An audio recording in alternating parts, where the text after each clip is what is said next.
오늘 주시는 말씀 마태복음 20장 20절부터 28절 말씀을 보도록 하겠습니다. 마태복음 20장 20절부터 28절 말씀 우리 한 절씩 교독하겠습니다. 그때에 세베대 아들 레어머니가 그 아들들을 데리고 예수께 와서 절하며 무엇을 구하니 예수께서 이르시되 무엇을 원하느냐 이르되 나의 이 두 아이들을 주의 나라에서 하나는 주의 우편에 하나는 주의 좌편에 앉게 명하소서. 예수께서 대답하여 이르시되 너희는 너희가 구하는 것을 알지 못하는도다. 내가 마시려는 잔을 너희가 마실 수 있느냐? 그들이 말하되 할 수 있나이다. 이르시되 너희가 과연 내 잔을 마시려니와 내 좌우편에 앉는 것은 내가 주는 것이 아니라 내 아버지께서 누구를 위하여 예비하셨든지 그들이 얻을 것이니라. 열 제자가 듣고 그 두 형제에 대하여 분이 여기거늘 예수께서 제자들을 불러다가 이르시되 이방인의 집권자들이 그들을 임의로 주관하고 그 고관들이 그들에게 권세를 부리는 줄을 너희가 알거니와 너희 중에는 그렇지 않아야 하나니 너희 중에 누구든지 크고자 하는 자는 너희를 섬기는 자가 되고 너희 중에 누구든지 으뜸이 되고자 하는 자는 너희의 종이 되어야 하리라. 다 같이요. 인자가 인자가 온 온 것은 것은 섬김을 받으려 함이 아니라 도리어 섬기려 하고 자기 목숨을 많은 사람의 대속물로 주려 함이니라. 아멘. 성령 하나님 환영합니다.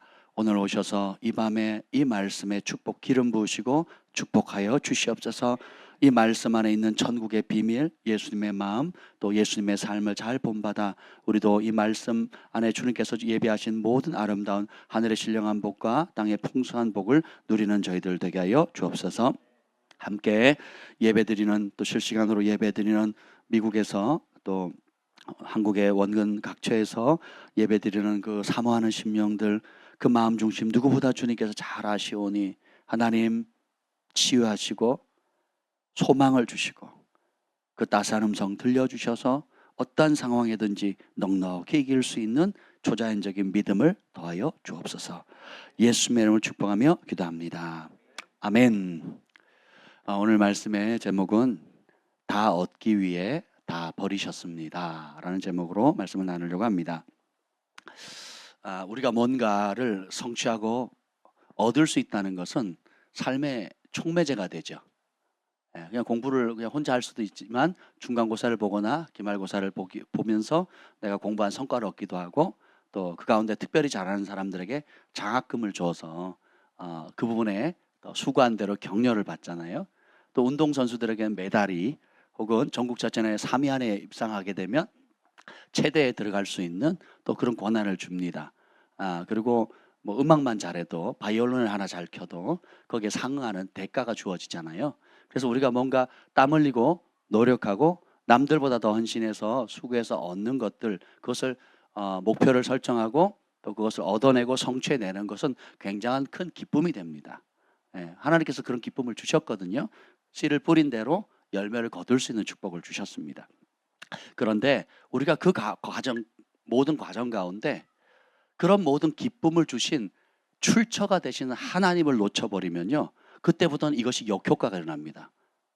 그래서 그 만족, 공부로 만족을 얻은 사람은 공부로 모든 스트레스를 풀어요. 잘 이해가 안 가시죠? 홉킨스 대학 전 세계에서 제일 그 의과대로 유명한 병원 있죠. 거기에 한국 여자분이 그 주치의로 계시잖아요. 하버드 대학을 나오고 홉킨스에서 뭐 유명한 크리스찬이 있대요. 그분이 그 주의력 결핍 장애거든요. ADHD. 이 주의력 결핍 장애는 뭐냐면 자기밖에 몰라요. 그 주변을 잘 인식을 못합니다. 그래서 너무 하이퍼돼서 막 방방방 뜨는 사람이 있고 너무 처져가지고 우울해져 있는 사람, 뭐 다양한 형태들이 나오는데 이분이 어떻게 그 하버드 대학을 들어갔냐? 이 본인이 어릴 때부터 주의력 결핍 장애 ADHD라고 하거든요. 그것이 있어가지고 그것 때문에 뭘 잘 못하는 거예요.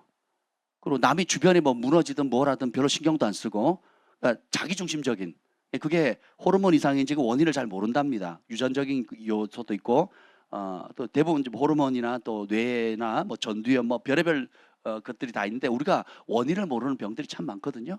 근데 그분이 이런저런 상황들, 그런 열악한 환경을, 그 자신의 단점을 어떻게 바꿨느냐? 공부하는데 올인을 한 거예요. 다른 건 재미가 없는 거예요. 재혁아, 그 기름 부음이 임하기를 축복한다. 그러니까 그 공부에 미쳐버린 거예요. 그래서 하버드 대학을 가고, 그리고 홉킨스 대학병원에 가서 주치의로서 이 뇌 분야의 전문가인가요? 제가 잘 모르겠는데 하여튼 그렇습니다. 또 아인슈타인도 보면 정상이 아니잖아요.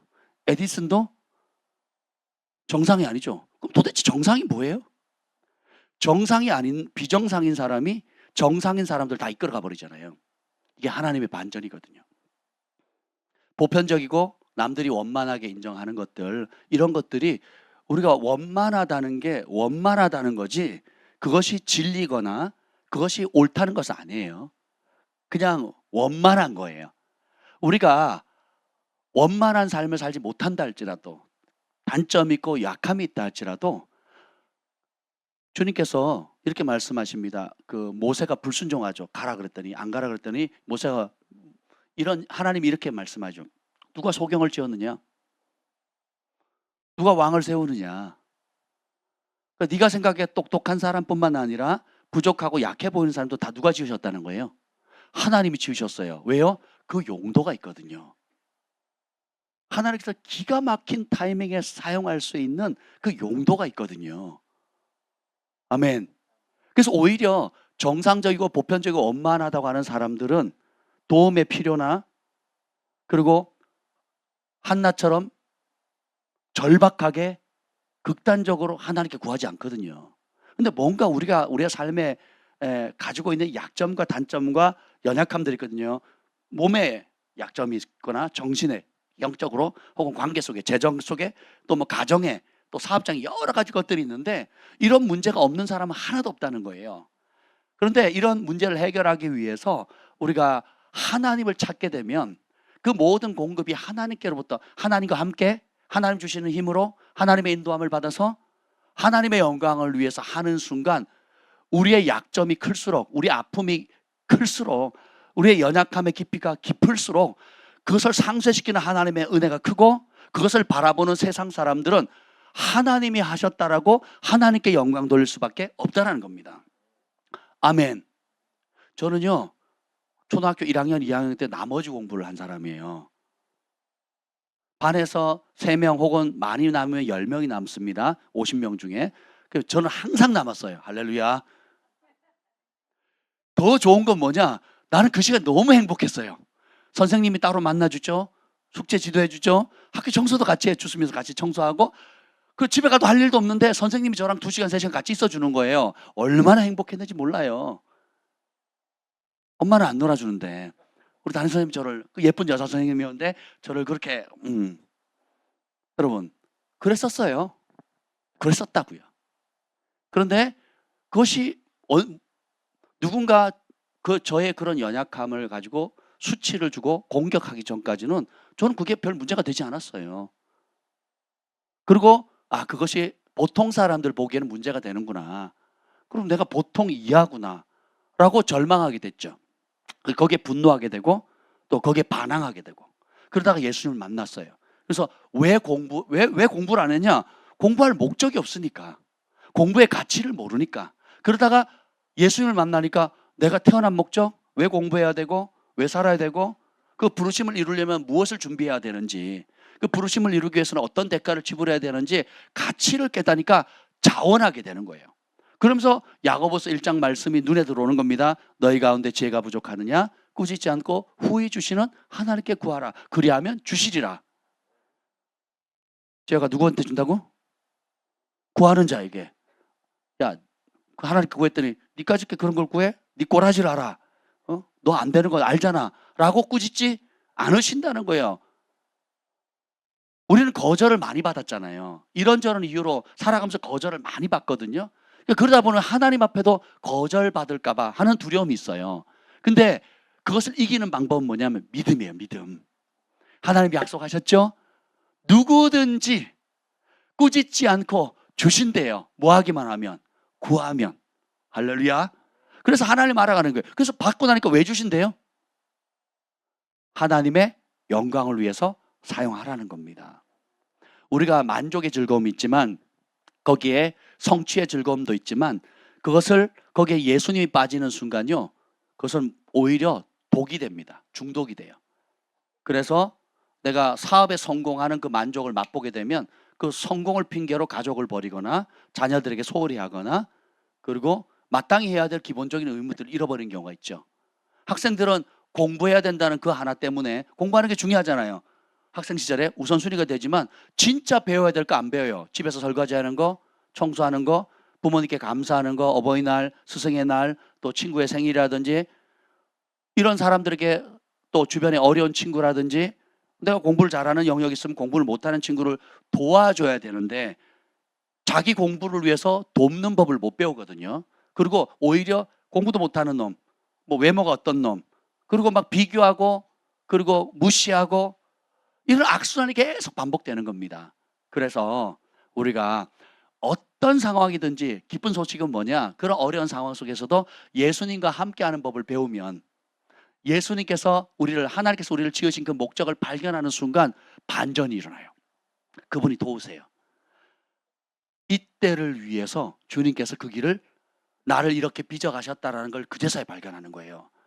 저는 나머지 공부했었고 검도 학교 대표 선수였어요. 그리고 나중에 너무 잘해가지고 개인전 다 이겨버렸어요. 그래가지고 강원 도대표 선수가 됐고 전국체전에 나가게 됐습니다. 그러면 공부할 시간이 있다 없다? 없어요. 그런데 하나님께서 꾸짖지 않고 지혜가 부족하냐 꾸짖지 않고 구해주신 하나님께 구하라 그래서 구했더니요, 아니 중학교 3년 내내 검도를 했는데 고등학교 들어갈 때 1등을 했어요.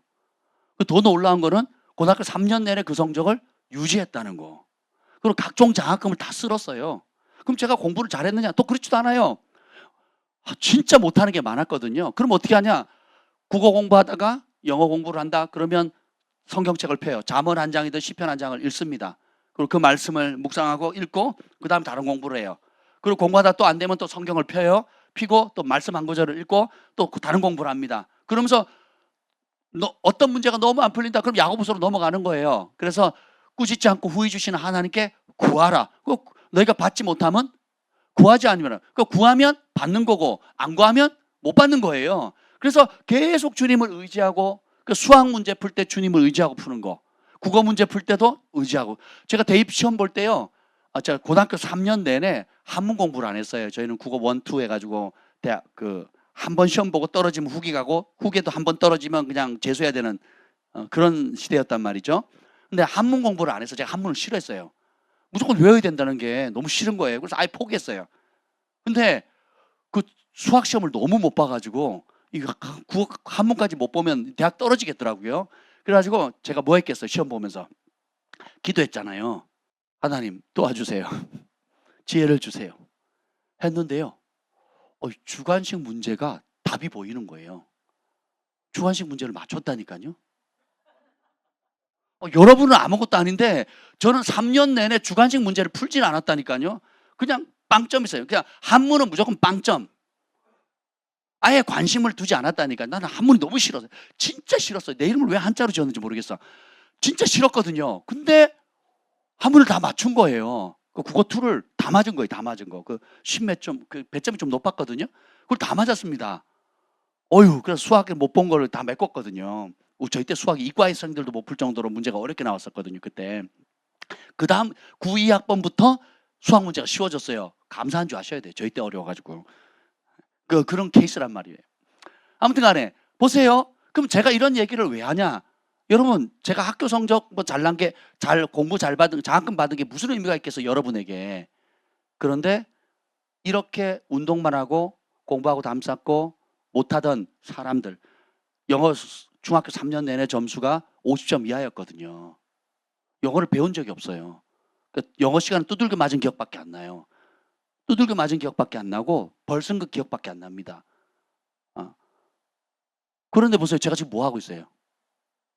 번역하죠. 통역하죠. 그 책도 지금 한 10몇 권 번역을 했더라고요. 할렐루야. 몇 권 번역했니? 몇 권 번역하고 싶니?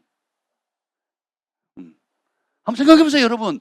영어를 밤을 새고 공부해도 50점, 40점 맞던 학생이 번역하고 통역을 해요. 그러면 누가 영광을 받으실까요? 제가 공부한 목적은 뭐예요? 이 복음이 땅끝까지 전파되어야 하리니 그제야 끝이 오리라 하는 그 말씀 하나 때문에 지금도 영어 공부합니다. 이제는요 편해졌어요. 제가 매일 영어 원서를 읽고 있거든요. 책이 번역되어 나오려면 유명한 분은 빨라요 3년 아니면 5년 10년이 걸립니다. 근데 영어를 하게 되면 그냥 요즘은 뭐 아마존이라든지 또 여러 그 오디오라든지 뭐 책을 그 이북으로 그냥 바로 볼 수가 있잖아요. 전 지금 잔 비비어 목사님의 책을 최신을 읽고 있는데 3권을 샀습니다. 3권을 아예 3권을 사가지고 여호와를 경외하는 마음에 관해서 매일 보거든요. 얼마나 행복한지 몰라요. 그걸 찾아보는데 막 그냥 감사가 넘치는 거예요. 여러분은 그 감격 모를 겁니다. 여러분은 그 감격은 모르실 거예요. 저는 영어를 못하던 사람이었거든요. 그런데 오직 이 천국 복음을 땅끝까지 증거해야 되는 그 부르심 앞에 내게 구하라 열방을 유업으로 주리니 내 소유가 땅끝까지 이르리로다. 구하는 자에게 주신대요. 구하는 자에게 성령 주신대요. 구하는 자에게 열방 주신대요. 구하는 자에게 지혜 주신대요. 믿고 구한 것은 다 받은 줄을 믿으라. 그리하면 그대로 되리라. 아멘. 그러면 저의 능력이에요? 아니면 그 하나님의 약속을 믿는 믿음을 주신 하나님의 능력입니까? 하나님의 능력이거든요. 여러분 자신 한번 보세요. 여러분 자신을. 여러분의 어떠함입니까? 아니면 오히려 여러분의 약함 가운데 주님을 의지함으로 인해서 주님의 강함이 여러분의 약함 가운데 드러나는 거잖아요. 이게 하나님의 지혜라는 거예요. 아멘. 예수님께서 이 땅에 오신 목적은 아주 심플합니다. 28절 읽어볼까요? 시작. 인자가 온 것은 섬김을 받으려 함이 아니라 도리어 섬기려 하고 자기 목숨을 많은 사람의 대속물로 주려 함이니라. 네. 예수님께서 오신 목적은 섬김 받으려 함이 아니라 섬기고 목숨을 많은 사람의 대속물로 주려 하셨다. 예수님이 이 땅에 오신 목적은 잃어버린 영혼들을 찾아 구원하려며요. 예수님은 하나님께서 예수 안에서 믿기로 결정하는 모든 영혼들을 다 아버지께로 되찾는 거였어요. 그래서 모든 믿는 영혼을 다 되찾기 위해서 예수님께서 쓰신 방법이 뭐예요? 자신의 전부를 다 버리신 거예요. 다 내어준 겁니다. 그래서 사랑이라고 쓰고 주는 것이라고 읽으라 그랬죠. 하나님이 세상을 이처럼 사랑하사 독생자를 주셨으니 사랑은 절대적으로 사랑은 추상적인 단어예요. 근데 그것이 우리가 눈에 보이는 대로 드러나는 표현이 뭐예요? 주는 겁니다. 주지 않으면 사랑이 아니에요. 시간을 내어주지 않으면 사랑이 아닙니다. 물질을 내어주지 않으면 사랑이 아니에요. 몸을 내어주지 않으면 사랑이 아닙니다. 그래서 시간, 물질, 몸이 따라가야지 내가 정상적으로 사랑하고 있는 거예요. 사랑하는데 시간을 못 낸다? 그건 착각하는 거예요. 사랑하는데 물질이 안 간다? 그건 사랑하는 게 아니에요. 여러분 자식 키워보세요. 제가 그런 얘기 하잖아요. 머리부터 발까지 돈으로 다 발랐다고. 안경 돈입니다. 머리핀 돈이에요. 샴푸 돈이에요. 향수 돈입니다. 티셔츠, 속옷, 신발, 양말 뭐 온갖 액세서리부터 시작해서 보이는 거 보이지 않는 것들 전부 다 돈이에요. 근데 우리 부모는 그걸 아까워하지 않거든요. 왜요? 사랑하니까. 공부시키는 거, 학원 보내는 거, 그리고 픽업하는 거, 라이드 해주는 거, 이 모든 것들이 뭐예요? 다? 내 맘 알지 하고 옷을 안 사주고 학비를 안 주고 내 맘 알지 그러면서 같이 생일인데 와주지도 않고 또 졸업식인데 입학식인데 가지도 않는다면 내 맘 알아요. 당신 맘 알아요. 뭐예요? 나 사랑 안 한다는 거죠. 하나님이 우리를 사랑하셨을 때 그냥 하늘에서만 보이지 않게 사랑하시는 것이 아니라 직접 이 땅에 오셔서 우리의 눈높이로 낮추셔서 자신의 모든 것을 내어줄 뿐만 아니라 시간을 보내주셨죠. 죄인들의 친구 되어주셨죠. 먹이셨죠. 입히셨죠. 치유하셨죠. 보호해 주셨죠. 위로해 주셨죠. 진리의 빛을 비춰주셨죠. 그리고 마지막에 목숨까지 내어 주셨어요. 그분을 믿는 모든 영혼들을 다 얻기 위한 유일한 방법은 뭐예요? 자신의 모든 것을 다 내어 주는 겁니다. 오늘 세베대의 두 아들 야고보 요한의 어머니가 옵니다. 그래서 무릎을 꿇고 간청을 하죠. 뭐라고 간청을 합니까? 21절 읽어보겠습니다. 시작. 예수께서 이르시되 무엇을 원하느냐 이르되 나의 이 두 아들을 주의 나라에서 하나는 주의 우편에 하나는 주의 좌편에 앉게 명하소서. 하나님께서 솔로몬에게 나타나셔서 밤에 꿈 가운데 나타나셔서 무엇을 원하느냐, 네 소원이 뭐냐라고 물으셨죠. 그때 솔로몬이 듣는 마음을 주옵소서. 거기서 지혜를 얻게 되잖아요. 만약에 오늘 이 밤에 여러분 기도하실 때나 집에 가서 예배를 마치고 집에 돌아가다가 이제 밤에 자는데 꿈에 예수님 나타나셔서 내가 너에게 뭘 해주면 좋겠니? 라고 물으신다면 여러분 무엇을 답하시겠습니까? 오늘 성경에 있는 대로 저는 주님의 우편에 그리고 제가 사랑하는 누구는 주의 좌편에 이렇게 앉혀달라고 기도하시겠습니까? 무엇을 구하시겠습니까? 하나님이 솔로몬에게 직접 찾아오셔서 제안하신 경우도 있고 세베대 어머니는 치맛바람을 휘두르면서 어떻게 해요? 예수님께 찾아와서 해달라고 요청을 하거든요. 어느 쪽이든지 믿음이에요. 아름답지 솔로몬이 1,000번제를 드렸고 그리고 세베대의 어머니는 예수님에게 그런 능력이 있다는 걸 알고 두 아들을 예수님께 맡기려고 하는 것. 예수님께서 주실 수 있는 최고의 것을 얻으려고 하는 거거든요. 저는 지혜로운 어머니라고 생각을 합니다. 그런데 문제는 뭐냐? 하나님 나라가 어떤 곳인지를 잘 모르는 거예요. 하나님 나라는 내가 그런 우편, 좌편의 그 권력을 얻고 그 세상의 권력자들, 그 세상의 정치가들, 세상의 고위 관직들은 앉아서 명령하고 대접받잖아요. 그리고 4급 공무원 이상 돼버리면 또 뭐 이렇게 관용 차량도 나오고, 그리고 군인들도 2스타 이상 되면 뭐 1스타 이상 되면 또 뭐 차라든지 옷이라든지 품위 유지비라든지 뭐 여러 개 나오죠. 그러니까 여러분이 그 국회의원들이 국회의원 배지를 달려고 하는 이유가 뭐냐면 배지를 딱 다는 순간 받는 혜택이 어마무시합니다. 그러니까 한번 맛들이면요 그 혜택을 맛버리면 보좌관을 뭐 5명까지 둘 수 있고 또 연봉이 얼마고 그리고 각종 세제 혜택과 그리고 무슨 위원회 가면 거기 개발 정보를 가져올 수 있잖아요. 그리고 국가 비밀도 자기가 열람할 수 있게 되고 그러면 당장 쓰든 아니면 나중에 쓰든 혹은 그 정보를 팔든 떨어지는 국물이 너무 많기 때문에 이 대접받는 것에 너무 익숙해요. 결국 누구를 위해서? 자기를 위해서거든요. 그래서 이런 세상의 문화 또 실질적으로 당해보니까 야 저런 권력자가 되면 좋겠다. 저런 고위공직자가 되면 좋겠다. 야 저런 4급 이상의 공무원이 되면 좋겠다. 뭐 이런 소망을 갖겠죠. 왜 서울대 보내려고 명문대 보내려고 합니까? 그런 위치를 얻으려고 하는 거잖아요. 근데 예수님께서 한 방 빵 때리십니다. 내 우편 좌편에 앉는 것은 여기서 우편 좌편은 예수님이 천국 갔을 때 우편 좌편을 얘기하는 게 아니에요. 세베대의 어머니는 예수님께서 로마를 정복하고 이스라엘을 회복해서 사울 왕이 이스라엘 초대 왕이 되었던 것처럼 이 로마 시대를 접고 이제 새로운 메시아 왕국을 도래할 이 땅에서의 왕국의 왕으로 메시아로 등극하면 그때 세베대 아들 야고보와 요한은 우의정 좌의정 시켜달라 이 말이거든요.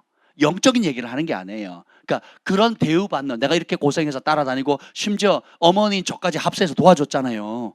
그러니까 예수님 한 자리 잘 챙겨주세요 이렇게 얘기를 하는 겁니다. 그러면서 주님께서 하나님 나라에 대해서 설명을 하시는데 25절 읽어보겠습니다. 시작. 예수께서 제자들을 불러다가 이르시되 이방인의 집권자들이 그들을 임의로 주관하고 그 고관들이 그들에게 권세를 부리는 줄을 너희가 알거니와. 세상의 권력자는 부린다는 거예요. 시킨다는 거예요. 바리새인과 서기관들이 예수님께 책망받는 이유가 뭡니까? 많은 사람들이 자기도 짐 지우지 못하는 많은 짐들을 지어놓고 손 하나 까딱 안 한다 그랬죠. 그러면서 긴 옷, 멋진 옷을 입고 그리고 아주 화려한 옷을 입고 존경받는 자리, 명예스러운 자리, 그리고 시장에 일부러 다닙니다. 왜요? 사람들이 가면 절하니까, 인사하니까. 그리고 잔치자리 갑니다. 어디 가요? 제일 상석에 앉히게 하거든요.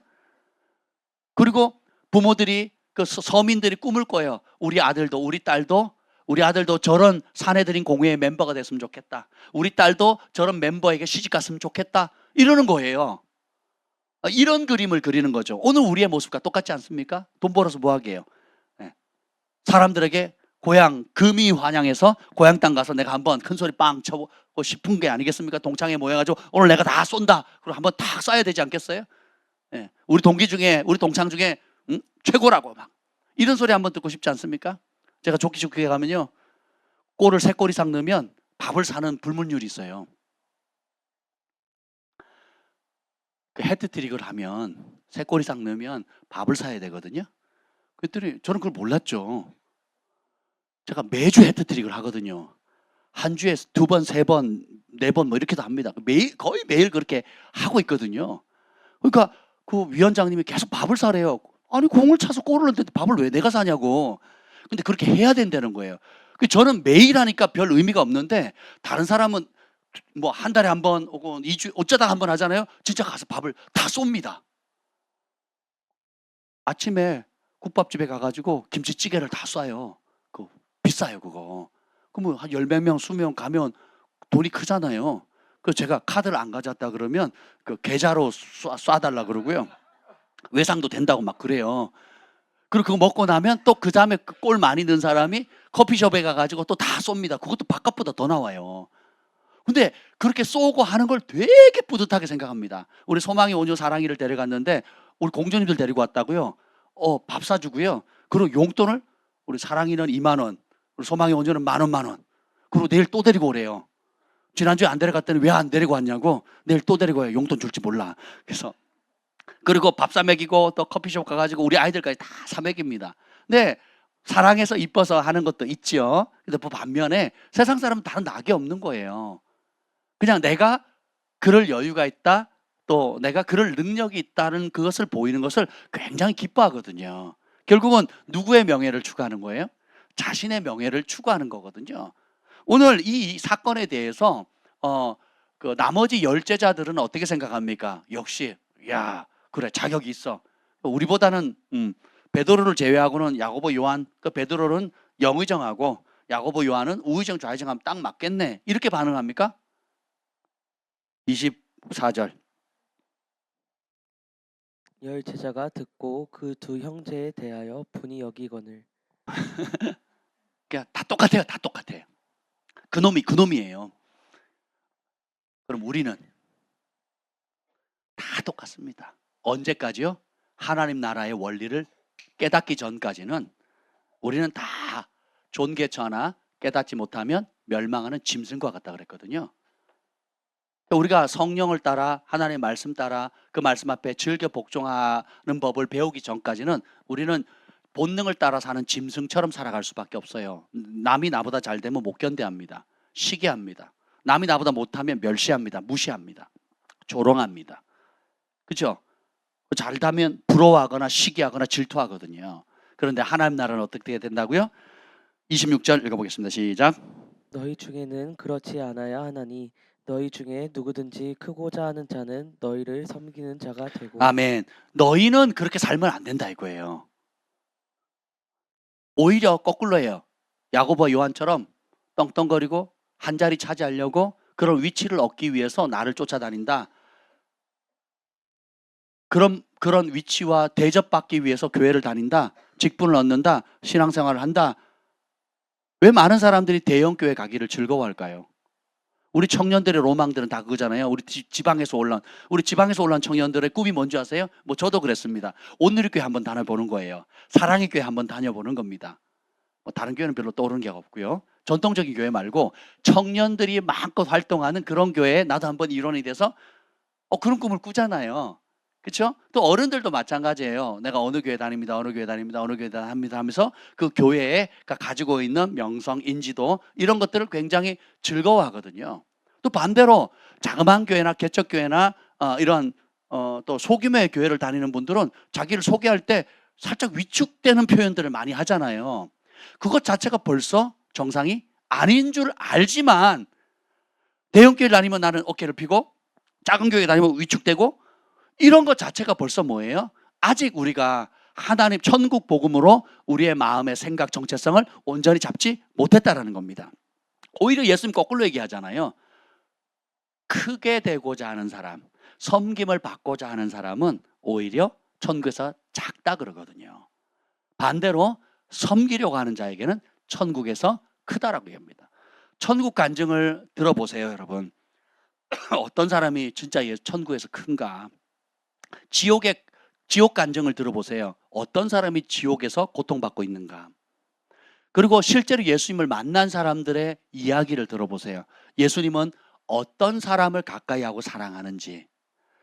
마태, 마가, 누가, 요한복음에 문자 그대로 순종하고 살아간 사람들이 천국에서 큰 자입니다. 마태, 마가, 누가, 요한복음에 그 말씀을 가볍게 여기거나 그 말씀을 제껴두고 그 시대에 인기 있고 그 시대에 자기에게 유익이 되는 인간의 본능을 강화시키는 그런 삶을 살아간 사람들은 천국에서 큰 자는 고사하고 들어가지도 못하는 사람이 허다합니다. 그래서 여러분들이 이 말씀을 특별히 이 복음서 말씀을 소중히 여기셔야 돼요. 예수님이 심판하는 기준이 뭐라 그랬어요? 마지막 날에 내가 한 말이 너희를 심판하라 그랬거든요. 우리의 심판의 기준은 교리가 아니에요. 예수님이 하신 말씀이에요. 오늘 그걸 좀 살펴보려고 하는데 이게 보면 예수님이 27절 읽어보겠습니다. 시작. 너희 중에 누구든지 으뜸이 되고자 하는 자는 너희의 종이 되어야 하리라. 이 복음서 전체가 특히 마태복음을 천국복음이라 그럽니다. 왜 그러냐면 천국에 대해서 가장 잘 알려주거든요. 천국은 어떤 것이고 천국은 누가 들어가고 누가 못 들어가는지, 영생을 누가 얻을 수 있는지 누가 얻지 못하는지, 그리고 어떤 사람이 하나님의 진노를 사는지, 어떤 사람이 하나님의 상급을 받는지, 어떤 사람이 천국의 보화를 싸고 큰 상을 누리는지, 아니면 어떤 사람이 헛된 인생을 살아가는지에 대해서 아주 구체적으로 나와 있어요. 아주 구체적으로. 그럼 우리는 어떻게 해요? 여러분 천국에 들어가기를 원하세요?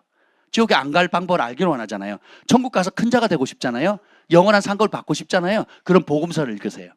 그리고 그 복음서를 문자 그대로 사랑하세요. 문자 그대로 순종하세요. 그리고 문자 그대로 순종하려면 직면하는 현실이 있습니다. 그게 뭔지 아세요? 사람으로는 할 수 없다라는 거예요. 그래서 주님이 20장 26절 얘기를 합니다. 19장 26절. 19장 26절 시작. 예수께서 그들을 보시며 이르시되 사람으로는 할 수 없으나 하나님으로서는 다 하실 수 있느니라. 네. 부자가 하나님 나라 천국에 들어가는 것이 낙타가 바늘기로 들어가는 것보다 쉽다 그랬잖아요. 불가능하다 이 말이에요. 그럼 부자만 천국에 들어가는 게 불가능할까요? 사람은 가난한 사람이든 똑똑한 사람이 어떤 사람이든 간에 사람은 자기 힘으로 천국에 들어갈 방법이 있다 없다? 없어요. 그러면 누구만이 한다는 거예요? 하나님만이 하신다는 거예요.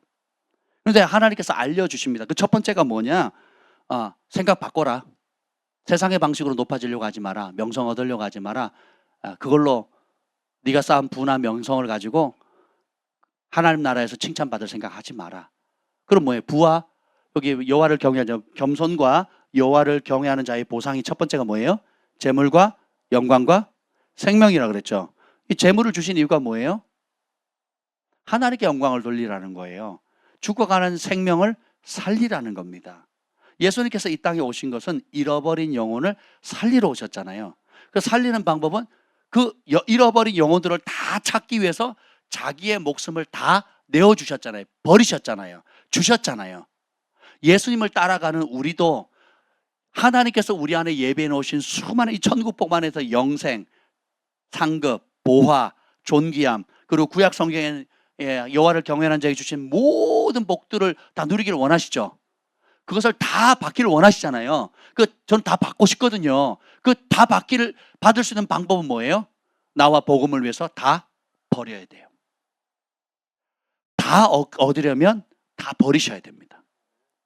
예수님께서 우리를 다 얻기 위해서 다 주셨던 것처럼 우리가 하나님 나라 안에서 예수님 안에서 약속받은 모든 영생과 축복을 다 누리려면 예수님께 다 걸어야 됩니다. 제가 이 마태복음을 참 사랑합니다. 진짜 사랑해요. 수백 번을 읽은 것 같아요. 수백 번을. 기억도 안 나요. 그리고 한글로도 있고 영어로도 막 굉장히 많이 읽었습니다. 영어로도 막 굉장히 많이 읽었던 것 같아요. 뭐 카운트를 안 해봤으니까 모르겠는데 아예 그냥 7년을 손에 갖고 살았어요. 7년을. 화장실이건 어디건 손을 뗀 적이 없어요. 버스를 타건 길을 걸어가든 또 잠깐 시간이 있으면요 항상 포켓에 이렇게 안주머니에 딱 넣어놓고는요 그걸 읽었습니다. 그래서 막 걸레가 될 정도로 너덜너덜해져가지고 막 찢어질 정도로 그렇게 봤어요. 그렇게 보니까 전체가 들어오더라고요. 그래서 천국의 길이 보이는 거예요. 그전에는 파편적으로 봤거든요. 내가 좋아하는 말씀만 빨간 줄 딱 치고 싫어하는 말씀은 안 쳐다봐요. 그냥 제끼는 거예요. 왜 이렇게 불편해? 왜 이렇게 없는 것처럼 돼 있죠? 그런데 그렇게 반복해서 사랑함으로 보니까 주님께서 눈을 열어주시더라고요. 몇 가지 질문을 해볼게요. 18장 1절. 천국에서 누가 큽니까? 18장 1절. 그러니까 예수님이 오셔서 하신 이유는 천국의 비밀을 알려주는 거예요. 여러분 천국 비밀을 알기를 원하시죠? 자, 18장 1절. 천국에 누가 큽니까? 라고 했더니 3절 이렇게 물어봅시다. 시작. 이르시되 진실로 너희에게 이르노니 너희가 돌이켜 어린아이들과 같이 되지 아니하면 결단코 천국에 들어가지 못하리라. 제자들이 천국에서 누가 큽니까? 묻는데 예수님은 전혀 뚱딴지 같은 대답을 해요. 야, 크고 작고 문제는 꿈도 꾸지 마라. 아예 못 들어간다 이 얘기를 해요. 그 전제는 뭐예요? 이 질문. 예수님 천국에서 누가 큽니까? 그 전제는 뭐예요? 우리가 천국 갈 건데 예수님 따라가는 천국 갈 건데 예수님 따라갔으니까 어떤 상 줄 거예요? 어떤 큰 상을 줄 거예요? 하고 기대치를 갖고 있잖아요. 근데 예수님 뭐라 그래요? 꿈깨 못 들어가. 결단코 못 들어가 이렇게 얘기를 하는 거예요. 그럼 어떤 사람이 들어간다고 얘기합니까? 4절. 그러므로 누구든지 이 어린아이와 같이 자기를 낮추는 사람이 천국에서 큰 자니라. 어떤 사람이 천국에서 큰 자래요? 자기를 낮추는 사람. 누구처럼? 어린아이처럼. 어린아이 항상 배우려고 해요. 겸손합니다. 그리고 자기에게 능력이 없다는 걸 알아요. 그리고 의존적입니다. 엄마 없이 아빠 없이는 살 수 없다는 거, 도움을 받아야 된다는 거, 내 것이 아무것도 없다는 거. 우리는 받지 않은 것이 하나도 없습니다. 겸손한 마음이란 모든 것이 하나님께로부터 왔다라는 것을 인정하는 거예요. 그래서 나는 백지예요. 그래서 주님께로 공급받아서 내 인생의 설계도를 만들어가는 거예요. 블루 청사진을 만들어가는 겁니다. 내 마음대로 사는 것이, 세상은 네 마음대로 살아라 라고 얘기하지만 우리는 어떻게, 어린아이는 엄마 아빠의 말을 듣잖아요. 하늘 아버지의 계획과 뜻을 묻는 겁니다. 그리고 그분이 주시는 모든 것이 우리 아버지께 다 있다는 걸 알기 때문에 아버지께 구해서 받아요. 그래서 아버지의 뜻을 이루어요. 그래서 그 성취한 것을 아버지께 돌려드려요. 그리고 모든 영광을 아버지께 올려드리는 겁니다. 이게 겸손한 마음이에요. 따라합시다. 천국의 열쇠는 마음에 달려 있습니다. 전부 다 마음에 대한 얘기예요. 전부 다. 제가 18장부터 20장까지 간단히 살펴볼 건데요. 그 키워드가 다 뭐냐? 천국에 들어가는 거, 천국에서 큰 자, 천국에서 보상을 받는 거, 그리고 천국에 못 들어가는 이유도 전부 다 어디에 달려 있다고요? 마음에 달려 있다는 겁니다. 한번 보겠습니다. 그래서 천국은 누가 큰 자냐? 겸손한 마음, 어린아이 같이 자기를 낮추는 겸손한 마음이 있어야 된다. 겸손한 마음이 뭐예요? 모든 것이 하나님의 은혜입니다. 그걸 진짜 진심으로 외치는 사람이에요. 저는요 그렇더라고요. 세월 지나갈수록 의지할 것뿐일세. 무슨 일을 만나도 예수 의지합니다. 청계산에 가면 맨날 그 노래 부릅니다. 청계산에 가면요 산기도 하러 가잖아요. 맨날 그 노래 불러요. 세월 지나갈수록 의지할 것뿐일세. 무슨 일을 만나도 예수 의지합니다. 주님 날 붙들지 않으면 저는 오늘 건강할 수가 없어요. 주님 날 붙들지 않으면 여러분을 섬길 수가 없습니다. 주님 날 붙들지 않으면 제가 설교할 수 없어요. 주님이 날 붙들지 않으면 우리 가정을 지킬 수가 없습니다. 주님이 나를 붙들지 않으시면, 주님이 공급하지 않으시면, 주님이 은혜를 주시지 않으면, 주님이 기회를 주지 않으시면, 주님께서 은혜를 베푸시지 않으면 아무것도 못한다는 것을 뼈저리게 느끼는 거예요. 이게 은혜더라고요. 너희가 나를 떠나서는 아무것도 할 수 없다. 이게 젊었을 때는 피식했습니다. 제가 아유 이거는 좀 예수님 실수하신 것 같은데 성경에도 잘못 쓸 때가 있네. 여러분 가끔 읽다가 그런 구절이 부딪힐 때가 있잖아요. 이건 아닌데 이거는. 형제자매 여러분 하나님 말씀 읽을 때 다 동의가 됩니까? 다 이해가 됩니까? 진리의 말씀, 생명의 말씀에도 동의가 안 되는데 사람의 말, 주의 종의 말, 교회의 말이 다 동의가 되겠어요? 내가 죽자 사자해서 여러 사람의 반대를 무릅쓰고 결혼한 아내, 남편, 그렇게 죽자 사자 서로 부모의 반대를 무릅쓰고도 결혼해서 당신 아니면 못 살아 해가지고 부부가 됐는데도 막상 살아보니 의견이 같아요, 틀려요? 못 맞춰요. 왜 내 마음 안 알아주냐고 막 서로 내 마음 안 알아준다 그러죠. 진리는 뭐예요? 내 마음에 맞추라는 게 아니라 네 마음에 맞춰주라고. 이게 진리잖아요. 그렇게까지 복종되기 전까지는 우리는 아무것도 안 되는 겁니다. 그래서 정말 내가 아무것도 할 수 없구나, 내가 예수님 떠나서는 아무것도 할 수 없다라는 걸 뼈저리게 인정하면 그때부터 은혜가 쏟아지는 거예요. 우리의 본심이 들통나는 게 은혜입니다. 내가 얼마나 도도하고 오만하고 교만한지. 내가 입으로는 주님을 믿고 찬양하지만 실제로 내 주먹을 믿고 내 고집과 내 의지와 내 생각에 꽉 그냥 똘똘똘똘 뭉친 거예요. 그래서 그것이 성령의 빛 가운데 드러나는 게 은혜입니다. 그러면 자유케 돼요. 엄청난 변화들이 일어나게 되는 겁니다. 하나님의 유일한 관심은 마음에 있습니다. 마음을 주께로 돌이키는 순간 하늘의 문이 열려요. 그리고 하나님이 예수 그리스도 안에서 예비한 모든 것들을 받게 됩니다. 마음이 뒤틀어지죠. 마음이 완고하잖아요. 마음이 교만하죠. 그러면 모든 것이 닫혀버립니다. 무슨 짓을 해도 꼬여요. 무슨 노력을 해도 많이 하면 할수록 헛된 모래성을 쌓는 겁니다. 일순간에 무너져 버리는 거예요. 이걸 빨리 깨닫는 은혜가 있기를 축복합니다. 천국에 누가 크냐? 그러면 마음을 겸손한 사람이고, 그럼 영생에 누가 들어가느냐? 18장 8절 9절 보겠습니다. 8절 9절 시작. 만일 내 손이나 내 발이 너를 범죄하게 하거든 찍어내버리라. 장애인이나 다리 저은 자로 영생에 들어가는 것이 두 손과 두 발을 갖추고 영원한 불에 던져지는 것보다 나으니라. 만일 내 눈이 너를 범죄하게 하거든 빼어내버리라. 한 눈으로 영생에 들어가는 것이 두 눈을 갖추고 지옥불에 던져지는 것보다 나으니라. 예수님은 계속 천국 지옥 얘기하거든요. 천국의 최고의 전문가가 누굽니까? 예수님이에요. 지옥에 대해서 가장 구체적으로 설명해 주신 분이 누구예요? 예수님이에요. 왜요? 여러분 동의하든 동의하지 않든 현실이에요. 천국을 믿습니까? 지옥을 믿습니까? 여러분 반응하고 아무 상관이 없다고요. 하나님 그렇게 지으셨어요. 그렇게 정하셨어요. 그리고 천국에 들어갈 길, 천국에 못 들어가는 길, 영생을 누리는 길, 영생을 누리지 못하는 길, 그리고 지옥의 준엄한 심판, 영원한 불의 심판을 받지 말라고 길을 알려주셨잖아요. 아멘.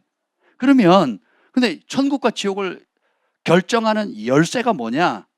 바로 이겁니다. 죄에 대한 마음의 태도입니다. 이 정도 죄 가지고 이 정도 가지고는 한국 사람들은 대부분 정이 많잖아요. 사람들 대화보면 열이면 아홉이 그래서 나는 괜찮아, 나는 그래도 착한 사람이야 라는 마인드를 가지고 있어요. 여러분 저는 이제 선교행을 많이 다니고 해외를 많이 다녀보니까 진짜 한국 사람 착해요. 진짜 한국 사람 착하고요, 정이 많아요. 음식도 넉넉히 주잖아요. 제가 커피숍에 갔는데 베이글 빵 하나를 시켰어요. 그리고 저는 버터를 좋아하거든요. 잼을 싫어합니다. 그래서 버터를 하나 달랬더니 500원이래요. 조그마한 거. 캐나다, 미국에 있을 때는 그 버터는 무한정 받았거든요. 무한정. 그냥 이 큰 볼에다가 놓고 마음껏 가져가라고 이렇게 했단 말이죠. 한국은 그걸 뭐예요? 한국에는 버터를 500원 받더라고요. 2개 시키면 1,000원 내야 되는 거예요. 그러면서 이런 질문 드는 거예요. 내가 식당 가면 김치는 무한 리필을 받는데 온갖 반찬은 다 무한 리필로 그냥 받잖아요. 근데 이 버터는 500원씩 받는 거예요, 제가. 그래가지고 괜히 막 혼자 막 씩씩댔어요. 그걸 생각하면서 야, 우리 한국은 정말 착하다. 한국 사람들 음식점에 가면 밥도 그냥 어지간하면 돈 없는데 그냥 달라 그러면 더 달라 그러면 주잖아요. 밥은 그쵸? 샤브샤브 집 가보세요. 여기 오늘 점심에 샤브샤브 먹었는데 야채가 무한 리필입니다. 무한 리필. 이 배가 작은 게 너무 안타깝긴 한데 이런 나라가 없죠. 나름 착하다고 생각을 해요. 네. 그런데 그 착함도 진리의 잣대에 갖다 대면 그 착함 때문에 오히려 하나님께 나아가는 장애물이 되는 거예요. 내 기준에 착함은 의미가 없습니다. 하나님 말씀 앞에 내가 어떠한가를 내 본심이 들통나는 것, 이게 저 인생의 큰 전환점을 가져오는 거예요. 부자 청년을 예수님께서 만날 때에 영생에 들어가려면 어떻게 됩니까? 그랬더니 뭐라고 해요? 계명을 지키라. 그랬더니 무슨 계명이요? 읽어봅시다. 무슨 계명인지. 19장 18절 읽어보겠습니다. 19장 18절 시작. 이르시되 어느 계명이오니까 예수께서 이르시되 살인하지 말라, 간음하지 말라, 도둑질하지 말라, 거짓 증언하지 말라, 19절 내 부모를 공경하라, 내 이웃을 내 자신과 같이 사랑하라 하신 것이니라. 살인, 간음, 도둑질, 거짓 증언, 내 부모를 공경하라, 내 이웃을 내 자신과 같이 사랑하라 하신 이 말씀입니다. 네가 생명에 들어가려면, 영생을 얻으려면 이 계명들 지켜라. 그랬더니 이 청년의 반응 20절 시작. 그 청년이 이르되 이 모든 것을 내가 지켜 싸운데 아직도 무엇이 부족하니이까. 자, 이 청년이 메타인지가 돼야 안 돼요? 열어보니까 안 된다는 걸 알죠. 근데 이 사람은 실제로 껍데기는 다 지켰습니다. 근데 예수님이 지키고 있는 것을 지키라고 얘기할까요? 아니, 이미 잘 지키고 있는 것을 지키라고 말씀하실까요? 아니죠.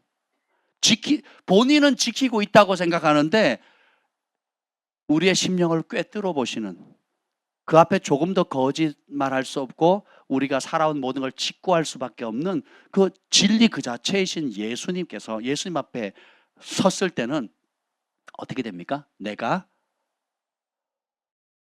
내 본 모습이 드러날 수밖에 없다는 거예요. 예수님께서 이 청년을 사랑하셨더라 그러거든요. 정죄하려고 얘기하는 게 아니에요. 사랑하셨기 때문에. 예수님이 하시는 사역이 뭐냐면 예수님은 우리의 본심을 드러내 주시도록 도와주시는 분이에요. 나도 내 마음을 모를 때가 있죠. 나도 내 마음 잘 모르겠어. 나도 나 자신을 속을 때가 있거든요. 속일 때가 있고. 그렇죠? 근데 예수님이 오시면 그분의 말씀의 빛을 우리가 딱 비추면 어떻게 돼요? 내 본심이 드러나는 거예요. 그때부터 출발이 됩니다. 그전에는요, 별짓을 해도 안 돼요. 별짓을.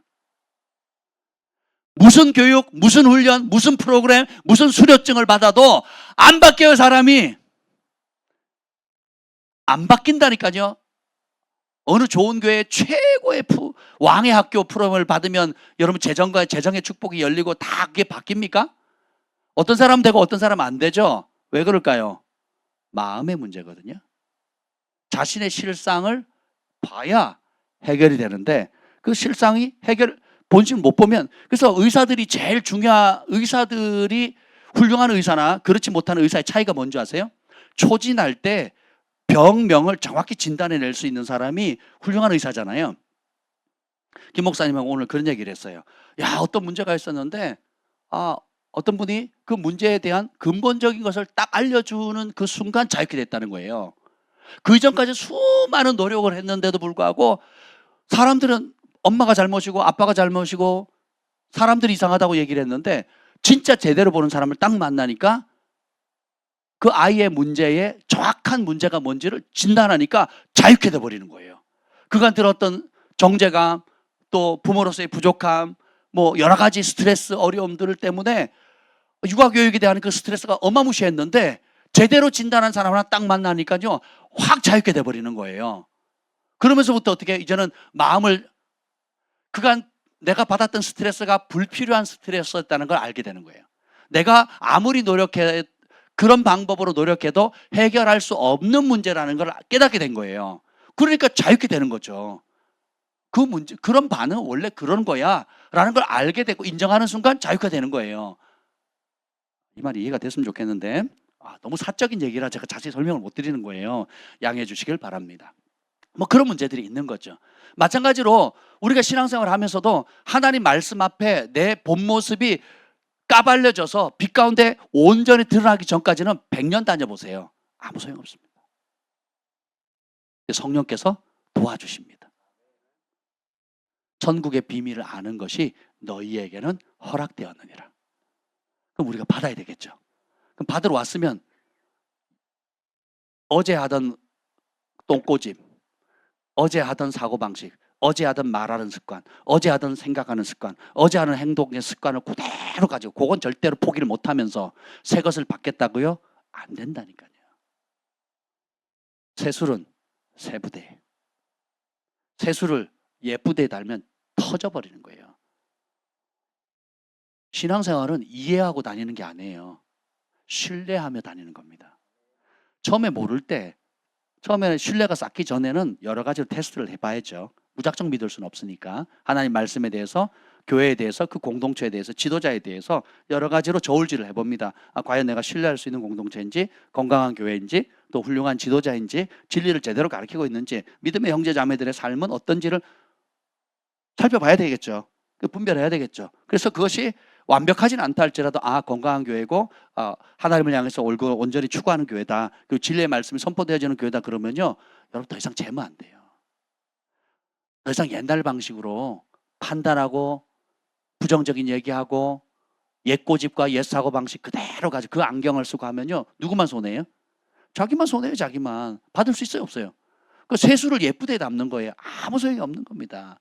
그래서 예수님께서 이 부자 청년을 사랑하셔서 그 실상을 보여주잖아요. 다 지켰다고 생각하는 거예요. 근데 자기도 꿀리는 거예요. 나 다 지켰습니다. 근데 뭐가 부족하죠?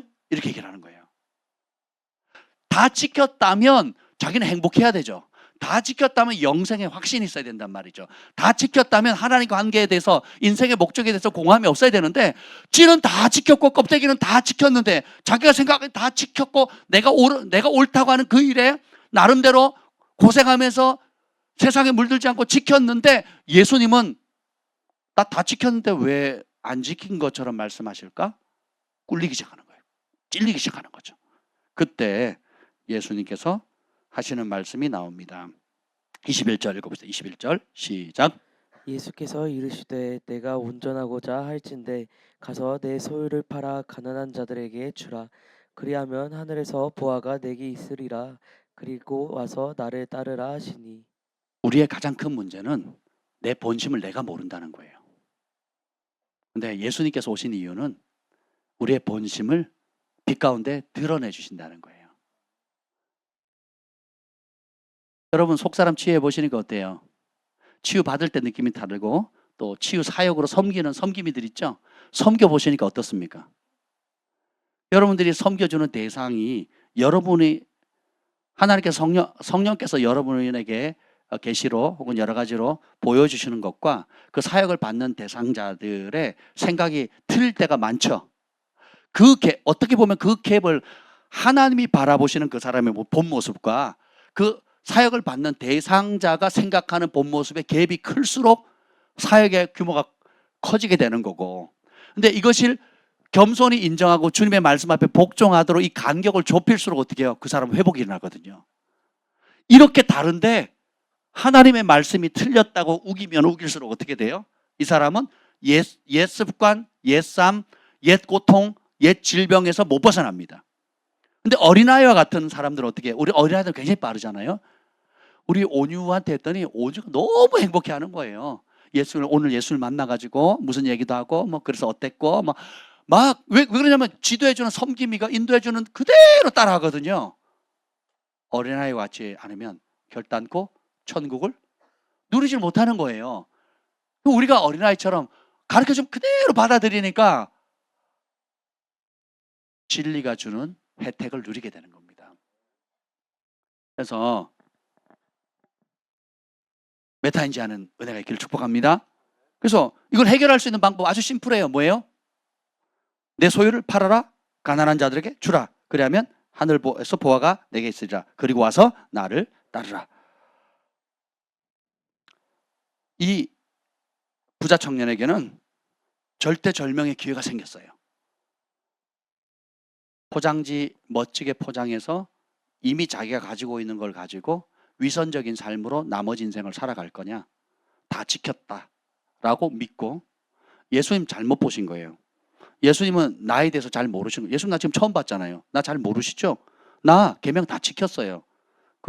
그리고 부족함 없다니까요. 예수님 나 잘못 보신 것 같아요. 나는 그냥 이대로 율법에 준해서 잘 살아가겠습니다. 라고 할 건지 아니면 맞아요 주님 제가 겉모양은 잘 지켰어요. 근데 예수님 만나보니까 내 본심은 내 이웃을 내 몸과 같이 사랑하라는 그 말씀에 순종하지 않고 있군요. 예수님께서 부자 청년에게 재물을 맡기신 목적을 알려줘요. 그 목적이 뭐예요? 그 재물을 가지고 뭐 하라고요? 내 이웃을 네 몸처럼 사랑하는 법을, 사랑을 표현할 기회를 준 거거든요. 그 사랑을 나누어 줄 축복의 도구로 맡기신 거거든요. 그 하늘의 재정을 맡기시면서 가난하고 굶주리고 배고픈 영혼들을 살리는 하늘의 축복의 통로, 하늘의 공급의 통로, 하늘의 치료의 통로로 내가 너를 불렀다 하시는 거예요. 근데 이 청년은 예수님의 말씀이 있기 전까지 자기는 완벽하게 율법을 지키고 나름 준수하고 성공하고 하늘의 축복을 받은 존재라고 생각해요. 그 언제 들통납니까? 팔아서 누구에게 주래요? 가난한 자에게 주라는 그 순간 절망하게 됩니다. 그 순간 실상을 보게 돼요. 내가 하나님을 사랑한 게 아니라 내 이웃을 사랑한 게 아니라 누굴 사랑해요? 자기를 사랑한 거예요. 여러분이 진짜 좋아하는 거 있잖아요. 진짜 좋아하는 거. 취미든 뭐 중독이든 혹은 뭐 여러분 진짜 사랑하는 자녀든 진짜 좋아하는 것에 여러분 자신이 진짜 좋아하는 것에는 시간 돈 쓰는 거 아까워요 안 아까워요? 시간만 나면 그거 하고 싶죠. 돈만 생기면 그 일에 쓰고 싶잖아요. 제가 아는 목사님은요. 목사님 되기 전에 그 선교사님 지금 일본 선교사님 계시거든요. 그분의 습관이 뭔지 아세요? 최신식 외제차를 사는 거예요. 그리고 그 모델이 있습니다. 그 모델이 있는데 그 최신식 차를 사요. 그래서 억대잖아요. 그걸 빚을 내서 삽니다.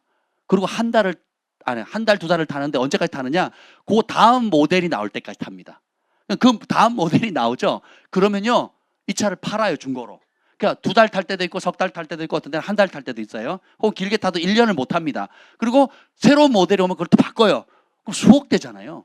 그 중고, 차를 인수하는 순간 중고가 돼버리잖아요. 값이 얼마나, 그걸 또 빚을 내서, 그걸 인생의 낙으로 살았다니까요. BMW 1600만짜리 돈도 아니에요, 돈도. 그러니까 거기 같이 살았던 와이프는 죽을 맛인 거죠, 죽을 맛. 이 인간이 자기를 너무너무 사랑하는 거예요, 자기를. 그러다가 예수 믿고 자신의 전 삶을 주님께 드려서 아무도 가지 않는 일본 땅에 가가지고 그 일본 영혼들을 섬기는 귀한 사역자가 됐거든요. 정말 훌륭한 분. 저랑 나이가 동갑인데 되게 훌륭하시더라고요. 제가 굉장히 감동을 받았습니다. 진리가 오기 전까지는 내가 자기 사랑에 빠져 있는 것도 몰라요. 그러니까 자기한테는 후합니다. 근데 하나님 나라와 하나님 영광 위해서는 얼마나 인식한대요. 가끔 웃자다가 한번 해놓고 큰 것처럼 착각한다고요.